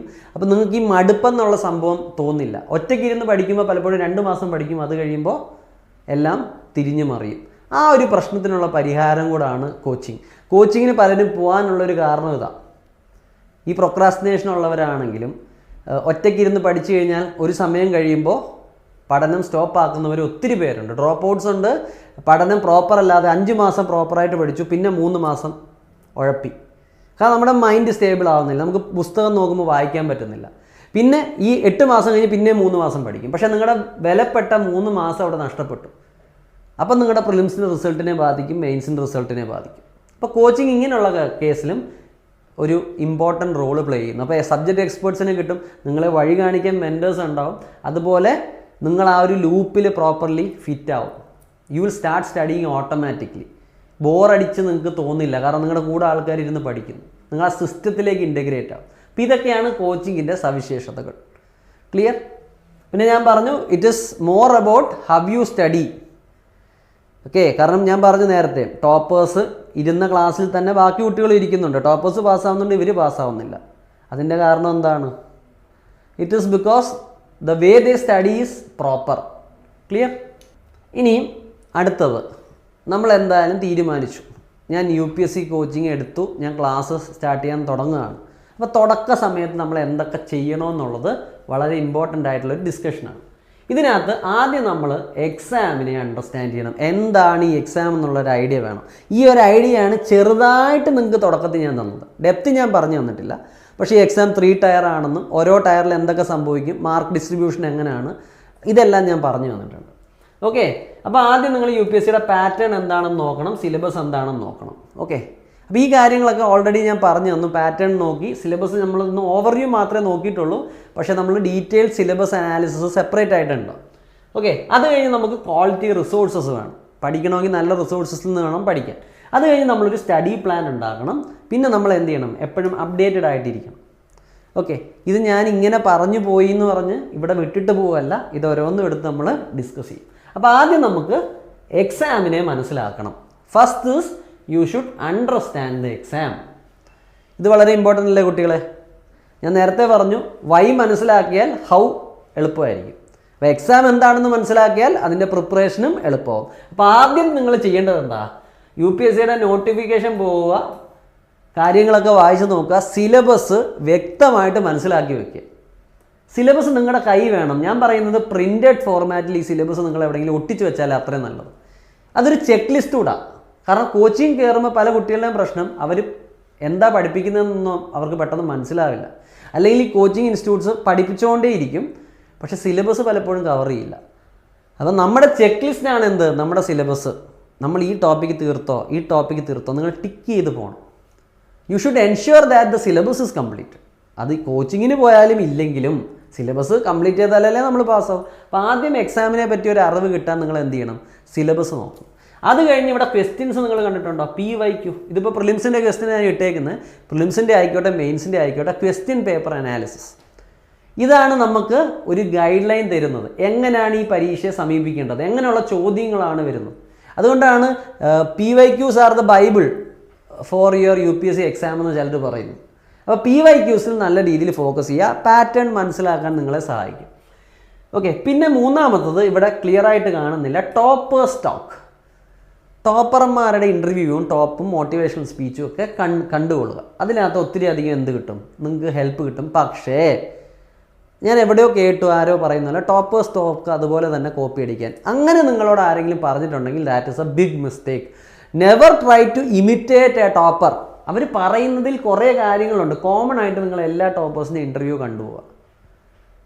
അപ്പോൾ ജനറലായിട്ട് അവരെല്ലാം ഫോളോ ചെയ്യുന്ന ചില കാര്യങ്ങളുണ്ട്. കൺസിസ്റ്റൻ്റ് ആയിട്ട് പഠിക്കുക, നല്ലൊരു സോഴ്സ് അവർ പറഞ്ഞു തരിക, അവർക്ക് ഡെയിലി ടൈം ടേബിൾ ഉണ്ടാവും. ഇങ്ങനെയുള്ള നല്ല നല്ല കാര്യങ്ങൾ നിങ്ങൾക്ക് അവരുടെ കയ്യിൽ നിന്ന് എടുക്കാം. മോട്ടിവേഷൻ ഉൾക്കൊള്ളാം. പക്ഷേ നിങ്ങളൊരു ടോപ്പറിൻ്റെ ടൈം ടേബിൾ എടുത്തു, അത് തന്നെ ഞാനും ശ്രമിക്കുന്നു, പറ്റണമെന്നില്ല. അവിടെയാണ് നിങ്ങൾക്ക് മിസ്റ്റേക്ക് വരുന്നത്. കാരണം ആ ടോപ്പർ വേറെ, നിങ്ങൾ വേറെ, ബോത്ത് ആർ ഡിഫറെൻറ്റ് ഇൻഡിവിജ്വൽസ്.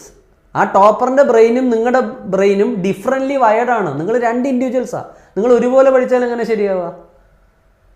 പിന്നെ ചിലർ ഇപ്പോൾ ടോപ്പേഴ്സിൻ്റെ രീതിയിൽ തന്നെ പഠിച്ചു, അവർ ക്രാക്ക് ചെയ്തു. അത് ആ ടോപ്പറിൻ്റെയും ഈ പറയുന്ന ആസ്പിറൻറ്റിൻ്റെയും ബ്രെയിൻ ഒരുപോലെ ഫങ്ഷൻ ചെയ്യുന്നതായിരിക്കും. അത് എപ്പോഴും സെറ്റ് ആവണമെന്നില്ല. അപ്പോൾ ടോപ്പേഴ്സിൻ്റെ ടോക്കുകൾ കാണുക, അവരുടെ പ്രിപ്പറേഷൻ രീതികൾ നോക്കുക, അവരുടെ ആൻസർ പേപ്പറുകൾ നോക്കുക. അതിനകത്തുനിന്ന് നല്ല നല്ല കാര്യങ്ങൾ നിങ്ങൾക്ക് ഇൻകോപ്പറേറ്റ് ചെയ്യാൻ പറ്റുന്ന ജനറൽ ആയിട്ടുള്ള കാര്യങ്ങൾ എടുക്കുക. പക്ഷേ അവരെ പോലെ തന്നെ പഠിക്കാൻ ശ്രമിക്കരുത്. Because you are a different individual. Okay, you have to create your way. Obviously അതിന് അവരുടെ ഇൻപുട്സ് എടുക്കുക. അവരെ പോലെ തന്നെ പഠിക്കാൻ ശ്രമിച്ചാൽ ചിലപ്പോൾ നിങ്ങൾ ഫെയിലാവും. ഒരു ടോപ്പർ പറയുകയാണെങ്കിൽ ഞാൻ 16 മണിക്കൂർ ഡെയിലി പഠിക്കും. നിങ്ങളും 16 മണിക്കൂർ പഠിക്കാൻ നോക്കിയാൽ ചിലപ്പോൾ നിങ്ങൾ എക്സോസ്റ്റഡ് ആവും. വേറെ ഒരു ടോപ്പർ പറയുകയാണെങ്കിൽ ഞാൻ 6 മണിക്കൂറേ പഠിച്ചിട്ടുള്ളൂ. നിങ്ങൾക്ക് ചിലപ്പോൾ 6 മണിക്കൂർ പഠിച്ചാൽ പോരായിരിക്കും, 8 മണിക്കൂർ പഠിക്കണമായിരിക്കും, അല്ലെങ്കിൽ 10 മണിക്കൂർ പഠിക്കണമായിരിക്കും, 12 മണിക്കൂർ പഠിക്കണമായിരിക്കും. അല്ലെങ്കിൽ ഒരു ടോപ്പർ ചിലപ്പോൾ ന്യൂസ് പേപ്പർ വായിച്ചിട്ടില്ല, ഞാൻ കറണ്ട് അഫെയർ മാഗസിൻ മാത്രമേ വായിച്ചിട്ടുള്ളൂ എന്ന് പറയും. അപ്പോൾ നിങ്ങളത് കോപ്പി ചെയ്യാൻ നോക്കി. അപ്പോൾ അങ്ങനെ ചെയ്യരുത്. ബേസിക് ആയിട്ടുള്ള ചില കാര്യങ്ങളുണ്ട് ഈ ടോപ്പേഴ്സ് എല്ലാം പറയുന്നത്. അത് നിങ്ങൾക്ക് ഇൻകോപ്പറേറ്റ് ചെയ്യാം, മോട്ടിവേഷന് വേണ്ടി ഉപയോഗിക്കാം. പക്ഷേ ഒരു ടോപ്പറിനെ നിങ്ങൾ ഇമിറ്റേറ്റ് ചെയ്ത്, കാരണം ഞാൻ പറഞ്ഞു we are all wired different. അപ്പം നിങ്ങൾ പഠിക്കുമ്പോൾ നിങ്ങളുടെ മെൻറ്റർ നിങ്ങൾക്കായിട്ടുള്ള പ്ലാൻ സെറ്റ് ചെയ്ത് തരും. That will be more suitable. നിങ്ങളുടെ പഠന രീതികൾ ആ പറയുന്ന ടീച്ചറിന് മനസ്സിലാവും. പ്രോഗ്രസ് എങ്ങനെയാണെന്ന് നിങ്ങളുടെ ടെസ്റ്റ് സീരീസ് ആ ടീച്ചറിന് പറഞ്ഞു കൊടുക്കും. അപ്പോൾ അതനുസരിച്ച് എന്ത് ചെയ്യും? നിങ്ങളുടെ ടൈം ടേബിൾ ചിലപ്പോൾ ഷഫിൾ ചെയ്യും, നിങ്ങളുടെ പഠന രീതികൾ ഷഫിൾ ചെയ്യും, എല്ലാം ചെയ്യും. ഇപ്പോൾ നമ്മൾ ഡോക്ടറിൻ്റെ അടുത്ത് പോയി കഴിഞ്ഞാൽ രോഗം കൊണ്ട് ചെന്ന് കഴിഞ്ഞാൽ ഇനീഷ്യലി ഡോക്ടർ ഒരു മരുന്ന് തരും, രോഗത്തിന് ചേഞ്ച് ഇല്ലെങ്കിൽ മരുന്ന് മാറ്റിത്തരും. അതുപോലെ തന്നെയാണ് ഒരു ടീച്ചർ. ഓക്കെ, അപ്പോൾ ആദ്യം ഞാൻ പറഞ്ഞു സിലബസ് പഠിക്കുക, പ്രീവിയസ് ഇയർ ക്വസ്റ്റ്യൻസ് നോക്കുക, അത് കഴിഞ്ഞ് ടോപ്പേഴ്സിൻ്റെ ടോക്ക് ഉപയോഗിക്കാവുന്നതാണ്, അവരുടെ അനുഭവങ്ങൾ നിങ്ങൾക്ക് ഉപയോഗിക്കാവുന്നതാണ്. ഇനി ഞാൻ പറഞ്ഞില്ലേ നമ്മുടെ മേജർ രണ്ടാമത്തെ പോയിന്റ്, ഇപ്പം നമ്മൾ ഡിസ്കസ് ചെയ്തത് ആദ്യം എക്സാമിനെ മനസ്സിലാക്കുക. എക്സാമിനെ മനസ്സിലാക്കാൻ നമ്മൾ എന്ത് ചെയ്തു? ആദ്യം സിലബസ് നോക്കി പഠിച്ചു, അത് കാണാപ്പാഠം പഠിക്കുന്ന ഏറ്റവും നല്ലത്. രണ്ടാമത് നമ്മൾ പ്രീവിയസ് ഇയർ ക്വസ്റ്റ്യൻ പേപ്പറുകൾ നോക്കി ടോപ്പേഴ്സിൻ്റെ അനുഭവങ്ങളും പഠിച്ചു. ഓക്കെ, പിന്നെ അവരുടെ ആൻസർ ഷീറ്റുകളും കാര്യങ്ങളൊക്കെ നോക്കി. ഇനി നമുക്ക് ക്വാളിറ്റി റിസോഴ്സസ് വേണം. അപ്പോൾ അപ്പം നിങ്ങൾ തുടക്കക്കാരാണെങ്കിൽ നിങ്ങൾക്ക് യൂസ് ചെയ്യാവുന്ന ഒരു റിസോഴ്സ് എന്താ സ്റ്റുഡൻസ്? NCERT ആണ്. NCERT UPSCക്ക് വേണ്ടി എഴുതപ്പെട്ട ഒരു പുസ്തകമല്ല, സ്റ്റുഡൻസിന് വേണ്ടി എഴുതപ്പെട്ടതാണ്. പക്ഷേ ഇതിൻ്റെ ഒരു പ്രത്യേകത എന്ന് പറഞ്ഞാൽ ഇത് ഒരുമാതിരി നല്ല ക്വാളിറ്റി ഉള്ള പുസ്തകമാണ്. ഇനി ഏത് NCERT പഠിക്കണമെന്നൊക്കെ ഉള്ളത് സെപ്പറേറ്റ് ഡിസ്കഷൻ. പക്ഷേ NCERT is a good quality book. പിന്നെ അത് ഗവൺമെൻറ്റിൻ്റെ ബുക്കാണ്. Okay, clear? NCERTയുടെയാണ്. അപ്പം അതിനൊരു ക്വാളിറ്റി ഉണ്ട്. പിന്നെ ഏറ്റവും ഇമ്പോർട്ടൻ്റ് ഇത് സിമ്പിൾ ലാംഗ്വേജ് ആണ്. അപ്പോൾ നിങ്ങളൊരു പോളിറ്റിയുടെ ടെക്സ്റ്റ് ബുക്കിൽ നിന്ന് വായിക്കുന്നതിനെക്കാട്ടി എളുപ്പമായിരിക്കും NCERT നിന്ന് പഠിക്കുന്നത്. അപ്പോൾ നിങ്ങളുടെ പ്രിപ്പറേഷൻ ഒരു സ്റ്റാർട്ടിൽ obviously this NCERT is going to help. ഇനിയും ചിലർ പറയുന്ന പോലെ NCERT പറയുന്നതെല്ലാം ശരിയാണെന്നൊന്നും ഞാൻ വാദിക്കുന്നില്ല. കാരണം UPSC ഇടയ്ക്ക് എവിടെയോ പറഞ്ഞിരുന്നു NCERT അല്ല എൻ്റെ സ്റ്റാൻഡേർഡ് ബെഞ്ച് മാർക്ക് എന്ന്. കാരണം NCERT പറയുന്നത് തന്നെ എൻ്റെ ആൻസർ കീ വരണമെന്ന് നിർബന്ധമൊന്നുമില്ല.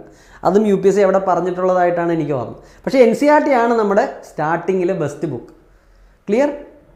പക്ഷേ ഒരു കാര്യമുണ്ട്, NCERT പല ടീച്ചർമാരും പല രീതിയിൽ ഉപദേശം തരും. That depends on the teacher, അത് ഡിപ്പെൻസ് ഓൺ ദ സ്റ്റുഡൻറ്റ്. ചിലർ പറയും ആദ്യം നിങ്ങൾ NCERTകളെല്ലാം അങ്ങ് പഠിക്കുക, അത് കഴിഞ്ഞ് നിങ്ങൾ സ്റ്റാൻഡേർഡ് ബുക്സിലേക്ക് കയറുക. ചില ടീച്ചേഴ്സ് പറയുന്നത്, ഇൻക്ലൂഡിങ് മീ, ഞാൻ പറയുന്നത് അങ്ങനെയാണ്. നിങ്ങളിപ്പോൾ പോളിറ്റി എന്ന് പറഞ്ഞ സബ്ജക്റ്റാണ് കോച്ചിങ്ങിൽ അല്ലെങ്കിൽ തന്നെ പഠിക്കാൻ പോകുന്നത്, എങ്ങനെ ആയിക്കോട്ടെ, X or Y, ആദ്യം ആ സബ്ജക്റ്റിന് NCERT ഒന്ന് പഠിക്കുക.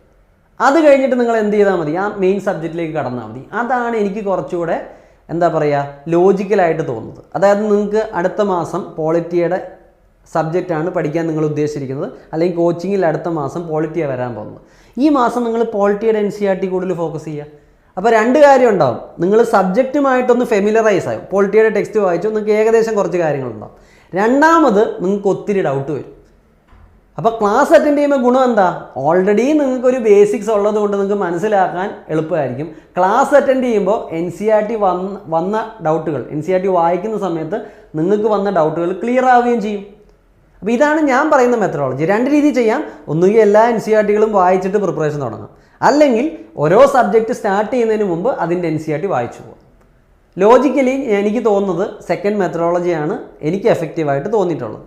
എല്ലാ NCERT നിങ്ങൾ ഒരുമിച്ച് വായിച്ചു കഴിഞ്ഞാൽ ചിലപ്പം ഒരു 8 മാസം കഴിയുമ്പോൾ നിങ്ങൾക്കത് ഓർമ്മ ഉണ്ടാവില്ല. കാരണം നിങ്ങൾ എല്ലാ NCERT വായിച്ചു. നിങ്ങൾ ജോഗ്രഫി ചിലപ്പം 8 മാസം കഴിഞ്ഞാണ് പഠിക്കുന്നത്, അല്ലെങ്കിൽ കോച്ചിങ്ങിൽ എപ്പോഴാണ് തരുന്നെങ്കിലോ ആദ്യം പഠിച്ച ജോഗ്രഫി നിങ്ങൾക്ക് ഓർമ്മ കാണോ? അതിനെക്കാട്ടി എളുപ്പം എന്താണ്, ഓരോ സബ്ജക്റ്റ് തുടങ്ങുന്നതിന് മുമ്പേ അതിൻ്റെ NCERT വായിച്ചു പോകുക. ആ ഒരു പാറ്റേണിൽ ടൈം ടേബിൾ ഉണ്ടാക്കുമ്പോൾ അതിന് teachers obviously will be helping you out. പിന്നെ ന്യൂസ് പേപ്പർ വേണം. ഓക്കെ, കറണ്ട് അപ്ഡേറ്റ്സ് എന്ന് പറഞ്ഞൊരു പോയിന്റ് ഞാൻ പറഞ്ഞിരുന്നു. ഗ്യാതറിങ് ക്വാളിറ്റി ഇൻഫർമേഷനോടൊപ്പം സ്റ്റേയിങ് അപ്ഡേറ്റഡ് എന്നും പറഞ്ഞു. അപ്പം നിങ്ങളുടെ പരീക്ഷയ്ക്കും നിങ്ങളുടെ കറണ്ട് അഫയേഴ്സിനും എല്ലാം ന്യൂസ് പേപ്പറുകൾ സഹായിക്കും. പക്ഷേ ന്യൂസ് പേപ്പറുകൾ വായിക്കുമ്പോൾ ആദ്യം ചിലപ്പോൾ നിങ്ങൾ വായിക്കാൻ ശ്രമിക്കുമ്പോൾ 3 മണിക്കൂർ വരും, 4 മണിക്കൂർ വരും. അത് പേടിക്കേണ്ട. നമ്മളൊരു ജിമ്മിൽ ചെന്ന് പുള്ളപ്പ് ബാറിൽ ആദ്യം ചിന്നപ്പ് എടുക്കാൻ നോക്കുമ്പോൾ ആദ്യം ചിലപ്പോൾ പറ്റണമെന്നില്ല. പക്ഷേ സ്ഥിരം നമ്മളത് പ്രാക്ടീസ് ചെയ്യുമ്പോൾ നമ്മൾ പെട്ടെന്ന് പുള്ളപ്പ് എടുക്കും. നമ്മൾ ആദ്യം ചെല്ലുമ്പോൾ ചെറിയ ഡമ്പലായിരിക്കും എടുക്കുന്നത്, പിന്നെ ആയിരിക്കും ഹെവി വെയിറ്റ് എടുക്കുന്നത്.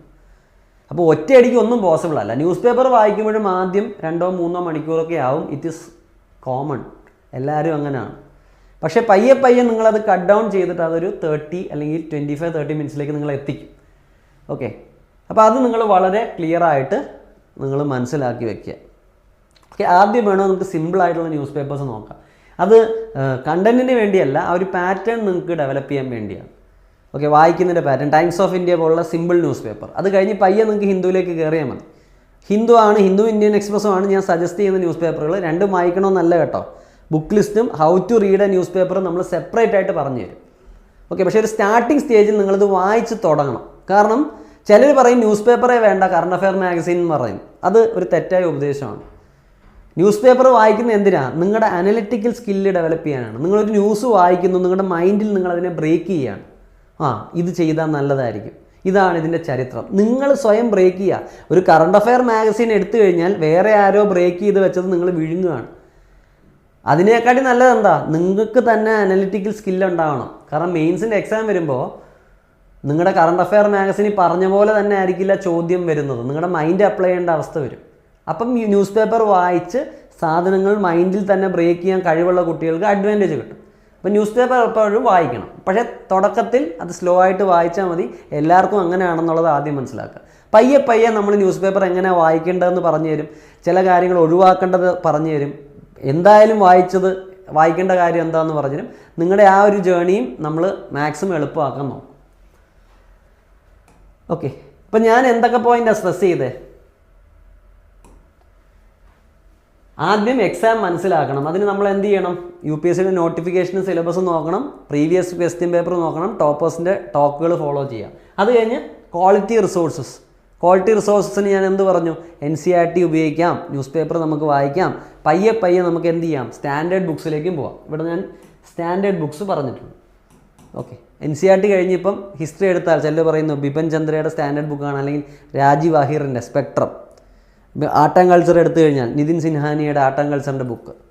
ഓക്കെ, എക്കണോമി എടുത്തു കഴിഞ്ഞാൽ രമേഷ് സിംഗോ വിവേക് സിംഗോ, ഇതൊക്കെയാണ് സ്റ്റാൻഡേർഡ് ബുക്കുകൾ. അപ്പോൾ ഇതൊക്കെ നിങ്ങൾക്ക് ഉപയോഗിക്കാം. എൻവയോൺമെൻറ്റ് ആണെങ്കിൽ ശങ്കറാണ് ചിലർ പറയുന്നത്. അപ്പോൾ ബുക്ക് ലിസ്റ്റും കാര്യങ്ങളൊക്കെ നമ്മൾ സെപ്പറേറ്റ് ഡിസ്കസ് ചെയ്യും. അപ്പോൾ ആദ്യം NCERT തുടങ്ങുക, പത്രം വായന തുടങ്ങുക, പയ്യെ സ്റ്റാൻഡേർഡ് ബുക്സിലേക്ക് നമുക്ക് മൂവ് ചെയ്യാം. ഇനി മൂന്നാമത്തെ കാര്യം എന്താണ്? പ്രിപ്പറേഷൻ തുടങ്ങുമ്പോൾ എന്തൊക്കെയാണ് ചെയ്യേണ്ടതെന്ന് നമ്മൾ പറയുന്നത്. ആദ്യം പരീക്ഷ മനസ്സിലാക്കുക, ക്വാളിറ്റി റിസോഴ്സസ് കണ്ടുപിടിക്കുക, അത് കഴിഞ്ഞ് ഒരു സ്റ്റഡി പ്ലാൻ ഉണ്ടാക്കുക. ഇത് വളരെ ഇമ്പോർട്ടൻ്റ് ആണ്. Study plan is very important. അപ്പോൾ ആദ്യം ഒരു റിയലിസ്റ്റിക് ആയിട്ടുള്ള ഷെഡ്യൂൾ ഉണ്ടാക്കുക. ഓക്കെ, അസാധ്യമായ കാര്യങ്ങൾ ചെയ്യാതെ സിമ്പിളായിട്ടുള്ള ഒരു ഷെഡ്യൂൾ ഉണ്ടാക്കുക. ഇത് നിങ്ങൾക്ക് സ്വയം പറ്റിയില്ലെങ്കിൽ നിങ്ങളെ ഓബ്വിയസ്ലി ഒരു മെൻറ്റോർ ഹെൽപ്പ് ചെയ്യും, അല്ലെങ്കിൽ ഫാക്കൽറ്റി ഹെൽപ്പ് ചെയ്യും. കാരണം നിങ്ങൾ മനസ്സിലാക്കുക, ടൈം ടേബിൾ നമ്മൾ കോപ്പി അടിക്കാൻ പറ്റരുത്. ടൈം ടേബിളിൽ ഇത്ര മണിക്കൂർ പഠിക്കണമെന്ന് നമുക്ക് വെക്കാം, പക്ഷേ അത് അങ്ങോട്ടും ഇങ്ങോട്ടും മാറ്റേണ്ടി വരും ഓരോ ആളനുസരിച്ച്. ഓക്കെ, അപ്പോൾ ഞാൻ പറയുന്നത് 12 മണിക്കൂർ പഠിക്കണം. It is good if you study 12 hours. 14 വരെ എത്തിയാലും കുഴപ്പമില്ല. ഇപ്പോൾ ഒരു 10 to 12 എങ്ങനെ ആയാലും നിങ്ങൾ പഠിക്കണം. ഇത് കോച്ചിങ് ഉൾപ്പെടെയാട്ടോ. Okay, this is ideal. 10 to 12 hours including coaching. 14 വരെ എത്തിക്കുകയാണെങ്കിൽ നല്ലത്, ഇല്ലെങ്കിലും കുഴപ്പമില്ല. 10 to 12 hours. അപ്പോൾ ചിലർ ചോദിക്കും, സാറേ ഞാൻ വർക്ക് ചെയ്യുകയാണ്, അപ്പോൾ എനിക്കിത് പറ്റില്ല എന്ന്. നിങ്ങൾക്കുള്ള സൊല്യൂഷനും ഉണ്ട്. 12 മണിക്കൂറോ 10 മണിക്കൂറോ പഠിക്കാത്തവരും പാസ്സായിട്ടുണ്ട്. പക്ഷേ അതെങ്ങനെയാണെന്ന് ഞാൻ പറഞ്ഞുതരാം. ഇപ്പം ഞാനൊരു ഫുൾ ടൈം പഠിക്കുന്ന കുട്ടിയുടെ കാര്യമാണ് ഇവിടെ പറയുന്നത്. ഓക്കെ, അപ്പം റിയലിസ്റ്റിക് ആയിട്ടുള്ള ഷെഡ്യൂൾ ക്രിയേറ്റ് ചെയ്യുക. Divide your day into specific time blocks for different subjects and topics, includes break to avoid burn out. ഇത് വളരെ ഇമ്പോർട്ടൻ്റ് ആട്ടോ. അപ്പം നിങ്ങൾ ടൈം ടേബിൾ ഉണ്ടാക്കണം. ടൈം ടേബിളിനകത്ത് നമ്മൾ എന്താ ചെയ്യേണ്ടത്? You should have a weekly time table, you should have a daily time table, you should have a yearly time table, monthly time table. അതെങ്ങനെ പോയത്? കാരണം നമ്മൾ നിതി ആയോഗുണ്ട്. നിതി ആയോഗ് ചില ഡോക്യുമെൻറ്റ്സ് ഇറക്കുമ്പോൾ, അല്ലെങ്കിൽ അതിൻ്റെ ഒരു വിഷൻ ഡോക്യുമെൻ്റ് അത് പറയുന്നത് it has A short term vision, medium term vision, long term vision. അപ്പോൾ നിങ്ങൾക്ക് ടൈം ടേബിൾ ഏറ്റവും ഇമ്പോർട്ടൻറ്റ്, ഒരു വർഷത്തിൽ ഞാൻ എന്ത് ചെയ്യും, എങ്ങനെ പഠിക്കാൻ പോകണ്ടെന്നുള്ളൊരു ഐഡിയ ആദ്യം വേണം.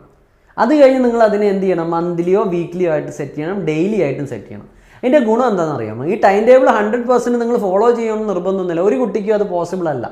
ഇനി എക്സെപ്ഷണൽ കേസസ് ഉണ്ടാവും. അല്ലാത്തവർക്ക് ടൈം ടേബിൾ അവർക്ക് പലപ്പോഴും ഫോളോ ചെയ്യാൻ പറ്റാറില്ല. പക്ഷേ ഇത് നിങ്ങൾക്കൊരു എന്താ പറയുക, ഒരു എനർജി തരും, ഒരു മോട്ടിവേഷൻ തരും. എനിക്കൊരു ടൈം ടേബിൾ ഉണ്ടല്ലോ. അപ്പോൾ ഈ 100% നിങ്ങൾക്ക് ഈ ടൈം ടേബിൾ ഫോളോ ചെയ്യാൻ പറ്റിയില്ലെങ്കിലും ഒരു 70%, 80% ടൈം ടേബിൾ ഫോളോ ചെയ്യാൻ പറ്റുമേ? ഇങ്ങനെ ചെയ്താൽ തന്നെ നിങ്ങൾ ആലോചിച്ചോ, നിങ്ങൾ സക്സസ്ഫുൾ ആണ്. നമ്മൾ ഈ ഒരു ദിശയില്ലാതെ അങ്ങോട്ടും ഇങ്ങോട്ടും ഓടരുത്. നിങ്ങൾക്ക് ഡെയിലി ഒരു ടൈം ടേബിൾ ഉണ്ട്. ഇന്ന സമയത്ത് ഞാൻ പഠിക്കും, ഇന്ന ദിവസം ഈ സബ്ജക്റ്റ് ആയിരിക്കും ഞാൻ പഠിക്കുന്നത്. ആ ഐഡിയ നിങ്ങൾക്ക് ഉണ്ടാവണം. അതൊരു എന്താ പറയുക, ഒരു ഡിസിപ്ലിൻ്റെ ഭാഗമാണ്. UPSC ക്രാക്ക് ചെയ്യുന്ന ഒരാളൊരു ഡിസിപ്ലിനും എന്താണ് ഉണ്ടാവണം അവർക്ക്. നിങ്ങളുടെ ജോബും ആ ഡിസിപ്ലിൻ റിക്വയർ ചെയ്യുന്നുണ്ട്. പിന്നെ ഞാൻ UPSC എന്ന് പറയുമ്പോൾ ഒരു കാര്യം ഞാൻ വിട്ടുപോയതെന്ന് പറഞ്ഞാൽ, when you do UPSC you are changing yourself. As a person you change. നിങ്ങളൊരു കുളത്തിലെ തവളയല്ല പിന്നീട്. It will lead to your intellectual growth. ഇപ്പോൾ UPSCയിൽ പഠിക്കുന്ന കാര്യങ്ങൾ എക്സാം സ്പെസിഫിക് ആയിട്ട് തന്നെ പഠിക്കുക.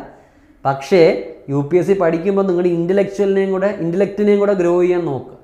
വെറുതെ പുസ്തകം വായിക്കുകയല്ല, വായിക്കുന്ന കാര്യങ്ങളെ പ്രോപ്പറായിട്ട് ഗ്രഹിക്കുക, അത് ജീവിതത്തിൽ ഉപയോഗിക്കാൻ ശ്രമിക്കുക. Obviously you will change as a person. Okay, നിങ്ങളെ ആൾക്കാർ കാണുന്ന വീക്ഷണം മാറും, നിങ്ങളുടെ അറിവ് മാറും. അറിവ് ഉള്ളവരെ എപ്പോഴും സമൂഹം ബഹുമാനിക്കും.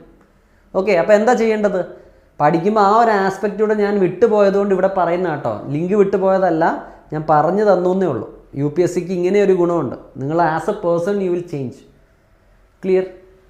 ഇനി സിലബസ് ചെയ്യുമ്പോൾ ടോപ്പിക്സ് നിങ്ങൾ ടൈം ടേബിളിലേക്ക് ആക്കുമ്പോഴും പ്രയോറിറ്റൈസ് സിലബസ് അല്ലെങ്കിൽ ടോപ്പിക്സ്. അതായത് നമ്മളെല്ലാം പഠിക്കണം. ചില ടീച്ചർമാർ പറയും ഇത് പഠിക്കേണ്ട അത് പഠിക്കേണ്ട. ഞാൻ പറയും എല്ലാം പഠിക്കണം, പക്ഷേ ചില കാര്യങ്ങൾ നിങ്ങൾ എന്ത് ചെയ്യണം, കുറച്ച് കൂടുതൽ പഠിക്കണം. ചില കാര്യങ്ങൾ നിങ്ങൾ കൂടുതൽ സമയം കൊടുക്കരുത്. ഇപ്പോൾ എനിക്കൊക്കെ പറ്റിയ മിസ്റ്റേക്ക് എന്താ, എനിക്ക് ചരിത്രം വളരെ ഇഷ്ടമാണ്. അപ്പോൾ ഞാൻ ഏൻഷ്യൻ്റ് ഹിസ്റ്ററി 3 മാസം ഇരുന്ന് പഠിച്ചു. അല്ലെങ്കിൽ എനിക്ക് ഇൻ്റർനാഷണൽ റിലേഷൻ ഇഷ്ടമാണ്, അത് 5 മാസം ഇരുന്ന് പഠിച്ചു. ഞാൻ അങ്ങ് റിസർച്ച് ചെയ്യുക, ഒരു കാര്യം വായിച്ചാൽ അതിൻ്റെ പുറയിലേക്ക് പോയി. നിങ്ങൾ മനസ്സിലാക്കേണ്ടത് നിങ്ങളൊരു PhD അല്ല ഇവിടെ വന്നേക്കുന്നത്, നിങ്ങൾ UPSC എക്സാമിനാണ് വന്നേക്കുന്നത്. അപ്പോൾ വേണ്ടത് മാത്രം വേണ്ട അളവിൽ പഠിക്കണം.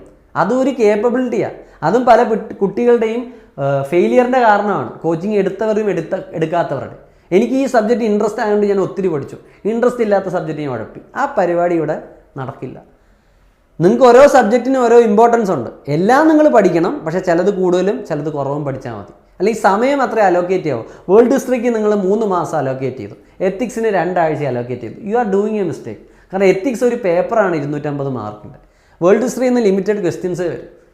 അപ്പോൾ നിങ്ങളൊരു ടൈം ടേബിൾ ഉണ്ടാക്കുമ്പോൾ, ലോങ് ടേം ടൈം ടേബിൾ ഉണ്ടാക്കുമ്പോൾ ഈ കാര്യങ്ങൾ നിങ്ങൾ ഫോക്കസ് ചെയ്യണം. പിന്നെ മെയിൻസിൻ്റെ സബ്ജക്റ്റുകൾ അത് ആദ്യം തന്നെ കവർ ചെയ്യാൻ നോക്കുക. കാരണം പ്രിലിംസ് എക്സാം നടക്കുന്നതിൻ്റെ തൊട്ട് പുറകെ നിങ്ങൾ മെയിൻസ് പഠിച്ചുകൊണ്ടിരുന്നാലോ, it is a wrong way. പിന്നെ ഒരു ഉപദേശം കൂടെ ഞാൻ സ്റ്റുഡൻസിന് ഇവിടെ തരാം. പ്രിലിംസിന് ആദ്യം സെപ്പറേറ്റ് പഠിച്ചു, മെയിൻസിന് പിന്നെ പഠിച്ചു. അങ്ങനെ ഒരു അപ്രോച്ച് നിങ്ങൾ എടുക്കുകയാണെങ്കിലും അതും തെറ്റാണ്. എപ്പോഴും നമ്മൾ PCM എന്നല്ല പറയുന്നത്, പ്രിലിംസിനും മെയിൻസിനോടുള്ള പ്രിപ്പറേഷൻ ഒരുമിച്ചാണ് കൊണ്ടുപോകേണ്ടത്. അങ്ങനെ അത് പോവുള്ളൂ. ഓക്കെ. പക്ഷേ മെയിൻസിൻ്റെ സബ്ജക്റ്റുകൾ ആദ്യം കവർ ചെയ്യുന്നതായിരിക്കും നല്ലത്. കാരണം എന്താ, പ്രിലിംസിൻ്റെ സമയത്ത് നിങ്ങൾക്ക് പ്രിലിംസ് ഓറിയൻറ്റഡ് ആയിട്ടുള്ള സബ്ജക്ട്സും ടെസ്റ്റ് സീരീസുകളുമാണ് നിങ്ങൾ കൂടുതൽ ചെയ്യേണ്ടത്. ഇതൊക്കെ സ്ട്രാറ്റജി സെഷനിൽ പറയേണ്ടതാണ്. ജസ്റ്റ് ഞാനിവിടെ പറഞ്ഞു എന്നേ ഉള്ളൂ. നിങ്ങൾക്ക് മനസ്സിലായില്ലെങ്കിലും നോ പ്രോബ്ലം. ഓക്കെ. ഇനി റിവിഷൻ വേണം. ഓക്കെ. റിവിഷനിൽ ഞാൻ പറയുന്നത്, നമുക്ക് സിനിമയുണ്ട്, RRR എന്ന് പറഞ്ഞ സിനിമയുണ്ട്, RRR. ഓക്കെ. അപ്പം UPSCക്കകത്തും ഒരു RRR ഉണ്ട്. Read, revise and reproduce. ആദ്യം നിങ്ങളത് വായിക്കുക, പിന്നെ അത് പിന്നീട് വായിക്കുക, റിവൈസ് ചെയ്യുക, പിന്നെ അത് എക്സാം പേപ്പറിലേക്ക് പകർത്തുക. ഇത് 3 ഉണ്ടെങ്കിലേ നിങ്ങൾ എക്സാം പാസ്സാവും. നിങ്ങളൊരു കാര്യം വായിച്ചു വിട്ട് കളഞ്ഞു, നിങ്ങൾ പാസ്സാവില്ല. കാരണം 8 മാസം കഴിയുമ്പോൾ നിങ്ങളിത് മറന്നു പോകും. നിങ്ങൾ പഠിക്കുന്ന ഓരോ കാര്യങ്ങളും റിവൈസ് ചെയ്യുകയും ചെയ്യണം. റിവൈസ് ചെയ്താലേ നിങ്ങൾക്ക് റീപ്രൊഡ്യൂസ് ചെയ്യാൻ പറ്റൂ, പേപ്പറിലേക്ക് അത് പകർത്താൻ പറ്റുള്ളൂ. ആ അറിവിനെ നോളജാക്കി നിങ്ങൾക്ക് എക്സാമിലേക്ക് വിടാൻ പറ്റുള്ളൂ. അപ്പോൾ നിങ്ങൾ വായിച്ചാൽ മാത്രം പോരാ. മിക്ക കുട്ടികളുടെയും പ്രശ്നം, അവർ ഒരു 6 മാത്രമേ ചെയ്യൂ. They only read, they don't revise. നമ്മുടെ ഇവിടെ നമ്മൾ എൻഷുർ ചെയ്യുന്നത് എന്താ, we will read, we will revise and we will reproduce. അപ്പോൾ ഇതിന് സഹായിക്കുന്ന കാര്യങ്ങളാണ് ടെസ്റ്റ് സീരീസ്. അപ്പോൾ ഞാൻ പറഞ്ഞു, ട്രാക്ക് യുവർ പ്രോഗ്രസ്. നിങ്ങൾ ടൈം ടേബിൾ ഉണ്ടാക്കുന്നു, നിങ്ങൾ റിവൈസ് ചെയ്യുന്നു, you should track your progress. ഈ ട്രാക്ക് യുവർ പ്രോഗ്രസ്സിനകത്ത് എന്താ വരുന്നത്, ടെസ്റ്റ് സീരീസുകൾ. അപ്പം നിങ്ങൾ GCയിൽ വന്നാലും ഇടയ്ക്കിടയ്ക്ക് ടെസ്റ്റ് സീരീസുകൾ ഉണ്ടാവും. അപ്പം നിങ്ങൾ എത്രത്തോളം പുരോഗമിച്ചിട്ടുണ്ട്, നിങ്ങൾ സബ്ജക്റ്റിൽ എക്സ്പേർട്ട് ആവാൻ നിങ്ങൾക്ക് പറ്റുന്നുണ്ടോ, അല്ലെങ്കിൽ എക്സ്പേർട്ട് അല്ലെങ്കിൽ നല്ല രീതിയിൽ സ്കോർ ചെയ്യാൻ പറ്റുന്നുണ്ടോ. പറ്റിയില്ലെങ്കിൽ നമ്മൾ കൂടുതൽ ആ ഏരിയയിൽ ഫോക്കസ് ചെയ്യും. അപ്പോൾ നിങ്ങളുടെ റിവിഷൻ പ്രോപ്പർ അല്ലെന്ന് മനസ്സിലായാൽ അതിനകത്തുള്ള എന്താ പറയുക ചേഞ്ചസ് നമ്മൾ നിങ്ങൾക്ക് ചെയ്തു തരും. ഓക്കെ. അപ്പോൾ ട്രാക്കിംഗ് പ്രോഗ്രസ് എന്ന് പറഞ്ഞ് ഉദ്ദേശിക്കുന്നത് റെഗുലർലി ഇവിടെ ആൻസർ റൈറ്റിംഗ് സെഷൻസും ടെസ്റ്റ് സീരീസുകളും ഉണ്ടാവും for mains and prelims. Okay. This will be freely available for our students. Extra charge ഒന്നും ഉണ്ടാവില്ല. ഇനി ചിലരുടെ ഒരു പ്രശ്നം, കാരണം ഞാനിവിടെ പറഞ്ഞല്ലോ, അതായത് 10 മണിക്കൂർ പഠിക്കണം, 12 മണിക്കൂർ പഠിക്കണം. അപ്പം ഇത് ഫുൾ ടൈമേഴ്സിൻ്റെ കാര്യമാണ്. ഇനി ചിലർ വർക്കിംഗ് പ്രൊഫഷണൽസാണ്, ദേ ആർ വർക്കിംഗ് പ്രൊഫഷണൽസ്. ചിലർ ഡിഗ്രി സ്റ്റുഡൻറ്റാണ്, ഫൈനൽ ഇയർ ഡിഗ്രി പഠിക്കുന്നവരും ഫസ്റ്റ് ഇയർ ഡിഗ്രി പഠിക്കുന്നവരും ഒക്കെ ഉണ്ട്. അപ്പം നിങ്ങൾക്ക് സ്ട്രാറ്റജി മാറും. നിങ്ങൾക്ക് ഓബ്വിയസ്ലി ഒരു ഫുൾ ടൈമറിൻ്റെ അത്ര ഇരുന്ന് വായിക്കാനുള്ള സമയമില്ല. 12 മണിക്കൂർ നിങ്ങൾ വായിച്ചാൽ എങ്ങനെ ശരിയാവും? നിങ്ങൾ 8 മണിക്കൂറോ 10 മണിക്കൂറോ കോളേജിലോ വർക്കിങ്ങോ ചെയ്യുന്ന ആൾക്കാരായിരിക്കും. അപ്പോൾ it is not possible for you. അപ്പോൾ അവർ വായിക്കുന്നതിൻ്റെ അത്രയും നിങ്ങൾക്ക് വായിക്കാൻ പറ്റില്ല. നിങ്ങൾക്ക് ചെയ്യാവുന്ന എന്താ, നിങ്ങൾ ബേസിക് കണ്ടന്റ് നല്ല അടിപൊളിയായിട്ട് വായിക്കുക. കോച്ചിങ് ആണെങ്കിൽ കോച്ചിങ് കേൾക്കുക. എന്നിട്ട് കൂടുതൽ നിങ്ങൾ ഇത് ചെയ്യുക. You should do more P. നിങ്ങൾ കൂടുതലും ചെയ്യേണ്ടത് ടെസ്റ്റ് സീരീസുകൾ മാക്സിമം ചെയ്യുക. അത് പ്രിലിംസ് ആണെങ്കിലും മെയിൻസ് ആണെങ്കിലും. അതിൻ്റെ ഗുണം എന്താണെന്ന് അറിയാമോ? ഈ ടെസ്റ്റ് സീരീസുകൾ ചെയ്യുമ്പോൾ പല കാര്യങ്ങളും നിങ്ങൾക്ക് അറിയില്ലായിരിക്കും, തെറ്റിപ്പോവും, പല പുതിയ ഇൻഫർമേഷനും കിട്ടും. അങ്ങനെ നിങ്ങളുടെ ആർസനൽ നിങ്ങൾക്ക് സ്ട്രോങ് ആക്കാം. അതായത് നിങ്ങൾ അവരുടെ അത്രയും വായിക്കുന്നില്ല, പക്ഷെ നിങ്ങൾ കുറേ ടെസ്റ്റ് സീരീസ് ചെയ്തുകൊണ്ടിരിക്കുക സമയം കിട്ടുമ്പോഴൊക്കെ. അപ്പോൾ പുതിയ ചോദ്യങ്ങൾ വരും, നിങ്ങൾ കാണാത്ത ചോദ്യങ്ങൾ വരും. അപ്പോൾ അതിൻ്റെ ആൻസർ കീ നിങ്ങൾ വായിച്ച് നോക്കില്ലേ, അപ്പോൾ ആ നോളജ് നിങ്ങളിലേക്ക് ഇൻറ്റഗ്രേറ്റ് ആയിട്ടുണ്ട്. അപ്പോൾ നിങ്ങൾ ബേസിക് സ്ട്രോങ് ആക്കുക. നിങ്ങൾ എന്ത് ചെയ്യണം, മാക്സിമം പ്രാക്ടീസ് ചെയ്യുക. അപ്പോൾ നിങ്ങൾക്ക് ഒരു 4 മണിക്കൂർ കണ്ടെത്താൻ കഴിയണം. ഓക്കെ. 6 മണിക്കൂർ കണ്ടെത്തിയാൽ നല്ലത്. മിനിമം ഒരു 4 മണിക്കൂർ, ഒരു കോച്ചിങ്ങിൻ്റെ ഒരു 2 മണിക്കൂർ, അല്ലെങ്കിൽ പിന്നെ എക്സ്ട്രാ ഒരു 2 മണിക്കൂർ, 4 hours നമുക്ക് കണ്ടെത്താൻ പറ്റണം. 4 to 6 ആണെങ്കിൽ ഐഡിയ. ഓക്കെ. ഇനി നിങ്ങൾക്ക് 3 മണിക്കൂറേ കിട്ടുന്നുള്ളെങ്കിലും അതിനുള്ള പ്ലാൻ നമ്മൾ സെറ്റാക്കും. പക്ഷേ നിങ്ങൾ അങ്ങനെയുള്ളവരെന്താ ചെയ്യുക വെച്ചാൽ ലോങ് ടേം പ്ലാൻ വെക്കുക. ഒരു വർഷം കൊണ്ട് കോച്ചിങ് തീർക്കുക, വർക്ക് ചെയ്തുകൊണ്ട് തന്നെ അടുത്ത വർഷം ഇരുന്ന് അത് പഠിക്കുക. ലോങ് ടേം ആക്കാം നമുക്ക്. ഇപ്പോൾ 2 വർഷം കഴിഞ്ഞ് ചിന്തിക്കാം. ഇപ്പം തന്നെ പഠനം തുടങ്ങാം, പയ്യെ നമുക്ക് ഡെവലപ്പ് ചെയ്ത് പോകാം. ഡിഗ്രി സ്റ്റുഡൻസ് നിങ്ങൾ ഫസ്റ്റ് ഇയർ ആണെങ്കിൽ ഇപ്പോഴേ നിങ്ങൾ ബേസിക്ക് തുടങ്ങിക്കോളൂ. തുടങ്ങി പയ്യെ നമുക്ക് ബിൽഡ് ചെയ്യാം. അത് കഴിഞ്ഞ് പ്രിലിംസ് നിങ്ങൾ ഡിഗ്രി കഴിയുമ്പോഴത്തേക്ക് you will be in a position to write the exam. First അറ്റംപ്റ്റിൽ തന്നെ ക്ലിയർ ചെയ്യാം. Okay, third year degree students ആണെങ്കിലും ഇങ്ങനെ തന്നെ you can start slow. Okay, നിങ്ങൾക്ക് സമയം കുറവ് മതി. You are having more time, സമയം കൂടുതലുണ്ട്. ഇനി 1 വർഷം തന്നെ കൊണ്ട് തന്നെ എഴുതണമെന്നുള്ളവർക്ക് എന്ത് ചെയ്യാം? നിങ്ങൾക്ക് കുറച്ച് സമയം കിട്ടുകയുള്ളെങ്കിൽ നിങ്ങൾ പ്രാക്ടീസ് കൂടുതൽ ചെയ്യുക. ബേസിക്ക് പഠിക്കുക, മോർ പ്രാക്ടീസ്. ഓക്കെ, ഇനി ഈ ഒരു കാര്യം നിങ്ങൾ പലപ്പോഴും മറന്നു പോകും. ബിഗ് 3, ബിഗ് ബി എന്നൊക്കെ പറഞ്ഞ പോലെ നമുക്കൊരു ബിഗ് 3 ഉണ്ട്. എന്താണ് ഈ ബിഗ് 3 എന്നുള്ളതും നമ്മൾ മനസ്സിലാക്കണം. അതായത് ഞാൻ പ്രയോറിറ്റൈസേഷൻ്റെ കാര്യം പറഞ്ഞു. നമ്മളൊരു സിലബസ് ഉണ്ടാക്കുമ്പോൾ അല്ലെങ്കിൽ ഒരു ടൈം ടേബിൾ ഉണ്ടാക്കുമ്പോൾ ചില കാര്യങ്ങൾ നമ്മൾ കൂടുതൽ ഫോക്കസ് ചെയ്യണം, ചിലത് കുറവ് ഫോക്കസ് ചെയ്യണം, ചിലത് ആവറേജ് ഫോക്കസ് ചെയ്യണം. ഈ ഒരു ഐഡിയ വേണം. എല്ലാം നമ്മൾ പഠിക്കണം, വേണ്ട അത്ര എല്ലാം പഠിക്കണം. പക്ഷേ ചില കാര്യങ്ങൾ നമ്മൾ കൂടുതൽ ഫോക്കസ് ചെയ്യണം. കാരണം നമ്മൾ ഈ എക്സാമിൻ്റെ സിലബസ് ഒന്ന് കണ്ടപ്പോൾ അതിനകത്ത് ഹിസ്റ്ററി കണ്ടു, ജോഗ്രഫി കണ്ടു, വേൾഡ് ഹിസ്റ്ററി കണ്ടു. ഹിസ്റ്ററി തന്നെ ancient, medieval, modern, post independence, അതുപോലെ ആർട്ട് ആൻഡ് കൾച്ചർ. അങ്ങനെ 5-6 ടൈപ്പ് ഹിസ്റ്ററി ഉണ്ട്. ജോഗ്രഫി തന്നെ നിങ്ങൾ എടുത്തു കഴിഞ്ഞാൽ ഫിസിക്കൽ ജോഗ്രഫി ഉണ്ട്, അതുപോലെ തന്നെ എന്തുണ്ട്, ഇന്ത്യൻ ജോഗ്രഫി ഉണ്ട്, ഹ്യൂമൻ ജോഗ്രഫി ഉണ്ട്, റിസോഴ്സ് ജോഗ്രഫി അതിൻ്റെ പരിധിയിൽ വരും. അങ്ങനെ കുറേ കാര്യങ്ങളുണ്ട്. ഓക്കെ, പോളിറ്റി എടുത്താൽ അതും കുറേ ഉണ്ട്. അപ്പം ഞാൻ പറയുന്നത് വെച്ചാൽ ഈ സബ്ജക്റ്റുകളെല്ലാം കൂടെ നിങ്ങൾക്ക് എത്ര മാർക്ക് തരുമെന്ന് നിങ്ങൾക്ക് അറിയാമോ? ഈ സബ്ജക്റ്റുകളെല്ലാം കൂടെ തരുന്ന മാർക്കിന് ഒരു ലിമിറ്റേഷൻ ഉണ്ട്. പക്ഷേ ഓപ്ഷണൽ ഞാൻ പറഞ്ഞു 2 ഓപ്ഷണൽ പേപ്പർ 250 മാർക്ക് വെച്ച 2 ഓപ്ഷണൽ പേപ്പറുകളുണ്ട്. ഇത് രണ്ടും കൂടെ നിങ്ങൾക്ക് എത്ര മാർക്ക് തരും? 500 മാർക്ക് തരും. എസ്എ പേപ്പർ എഗെയിൻ ഒറ്റ പേപ്പറായത് 250 മാർക്ക് തരും. എത്തിക്സ് പേപ്പർ ഇത് നിങ്ങൾക്ക് 250 മാർക്ക് തരും. അപ്പോൾ ഇതിൻ്റെ പ്രത്യേകത എന്താ സ്റ്റുഡൻസ്? എസ്എയും എത്തിക്സും ഓപ്ഷനിലൂടെ ചേർന്ന് നിങ്ങൾക്ക് ടോട്ടൽ 1000 മാർക്കാണ് തരുന്നത്. ജി എസിലെ ബാക്കി എല്ലാ സബ്ജക്റ്റും, അതായത് പോളിറ്റിയും ഹിസ്റ്ററിയും ജോഗ്രഫിയും എത്തിക്സിലെ പോളിറ്റിയും ജോഗ്രഫിയും ഹിസ്റ്ററിയും അതുപോലെ എൻവയോൺമെൻറ്റും സയൻസ് ആൻഡ് ടെക്നോളജിയും ഇതെല്ലാം കൂടെ തരാൻ പോകുന്ന 750 മാർക്കാണ്. ക്ലിയർ? പക്ഷേ ഈ 3 ടോപ്പിക്കുകൾ optional, SA and ethics 1000 mark. പല കുട്ടികൾക്കും പറ്റുന്ന പ്രശ്നം വെച്ചാൽ ഈ ബിഗ് 3യിൽ കോൺസെൻട്രേറ്റ് ചെയ്യില്ല.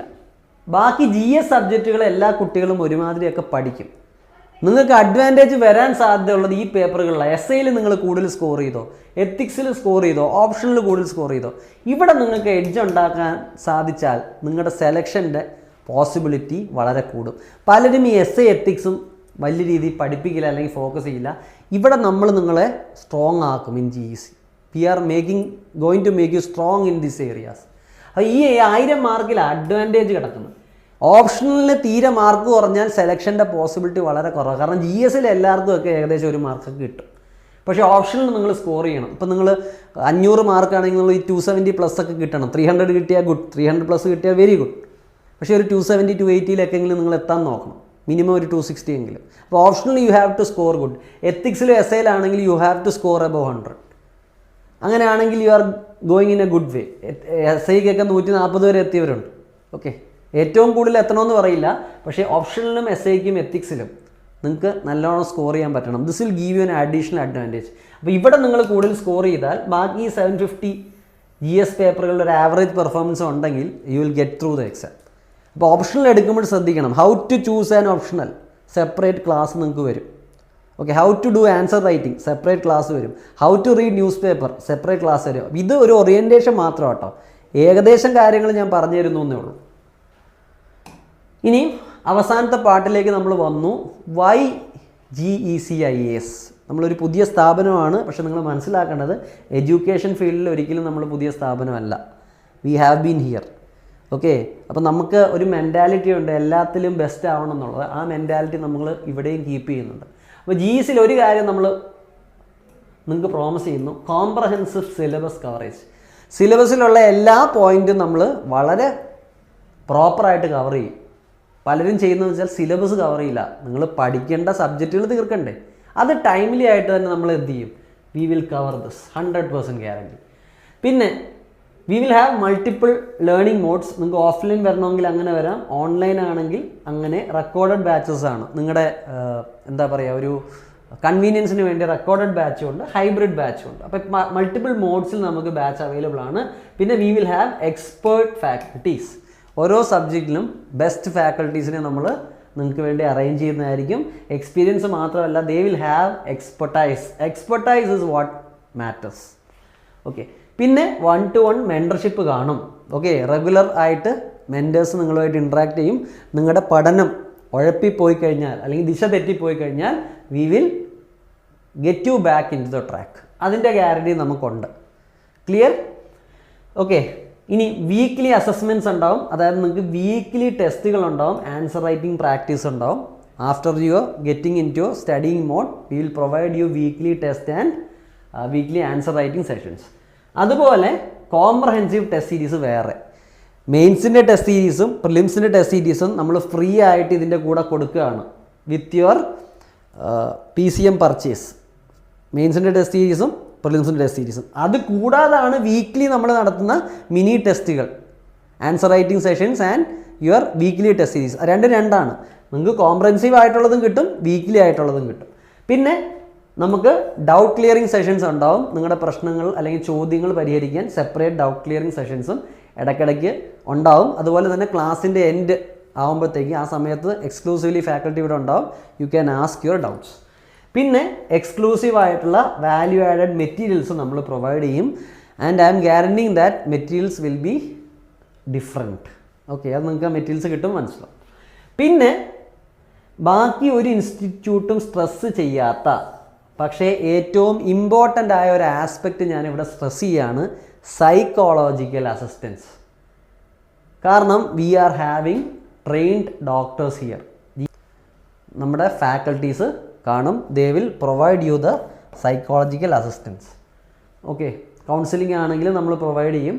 അതുപോലെ തന്നെ ഒരു കാര്യത്തോടെ നിങ്ങൾ ഓർത്തിരിക്കേണ്ടതെന്ന് പറഞ്ഞു കഴിഞ്ഞാൽ, നിങ്ങളുടെ ടൈം ടേബിൾ ഉണ്ടാക്കുമ്പോഴും പലർക്കും ഇത് ഹെൽപ്ഫുൾ ആയിരിക്കും. ഓക്കെ, പിന്നെ ഓരോരുത്തരുടെ ഫിസിക്കൽ എബിലിറ്റി ഡിഫറെൻ്റ് ആയിരിക്കും, അതിനും നിങ്ങൾക്ക് ഇവിടെ ഹെൽപ്പ് കിട്ടും. ഓക്കെ, ഓരോരുത്തരുടെ ഫിസിക്കൽ എബിലിറ്റി ഡിഫറെൻ്റാണ്. ചിലർക്ക് ഉറക്കം കുറവായിരിക്കും, ചിലർക്ക് കൂടുതലായിരിക്കും. അപ്പോൾ നിങ്ങളുടെ ടൈം ടേബിൾ ഉണ്ടാക്കുമ്പോഴും നിങ്ങളെ ഗൈഡ് ചെയ്യുമ്പോഴും ഈ ഫാക്ടേഴ്സിലും നമ്മൾ ഫോക്കസ് ചെയ്യും. ഓക്കെ, അപ്പം ഈ ഓറിയൻറ്റേഷൻ സെഷൻ നിങ്ങൾക്ക് യൂസ്ഫുൾ ആണെന്ന് പ്രതീക്ഷിക്കുന്നു. Have A great day. Thank you.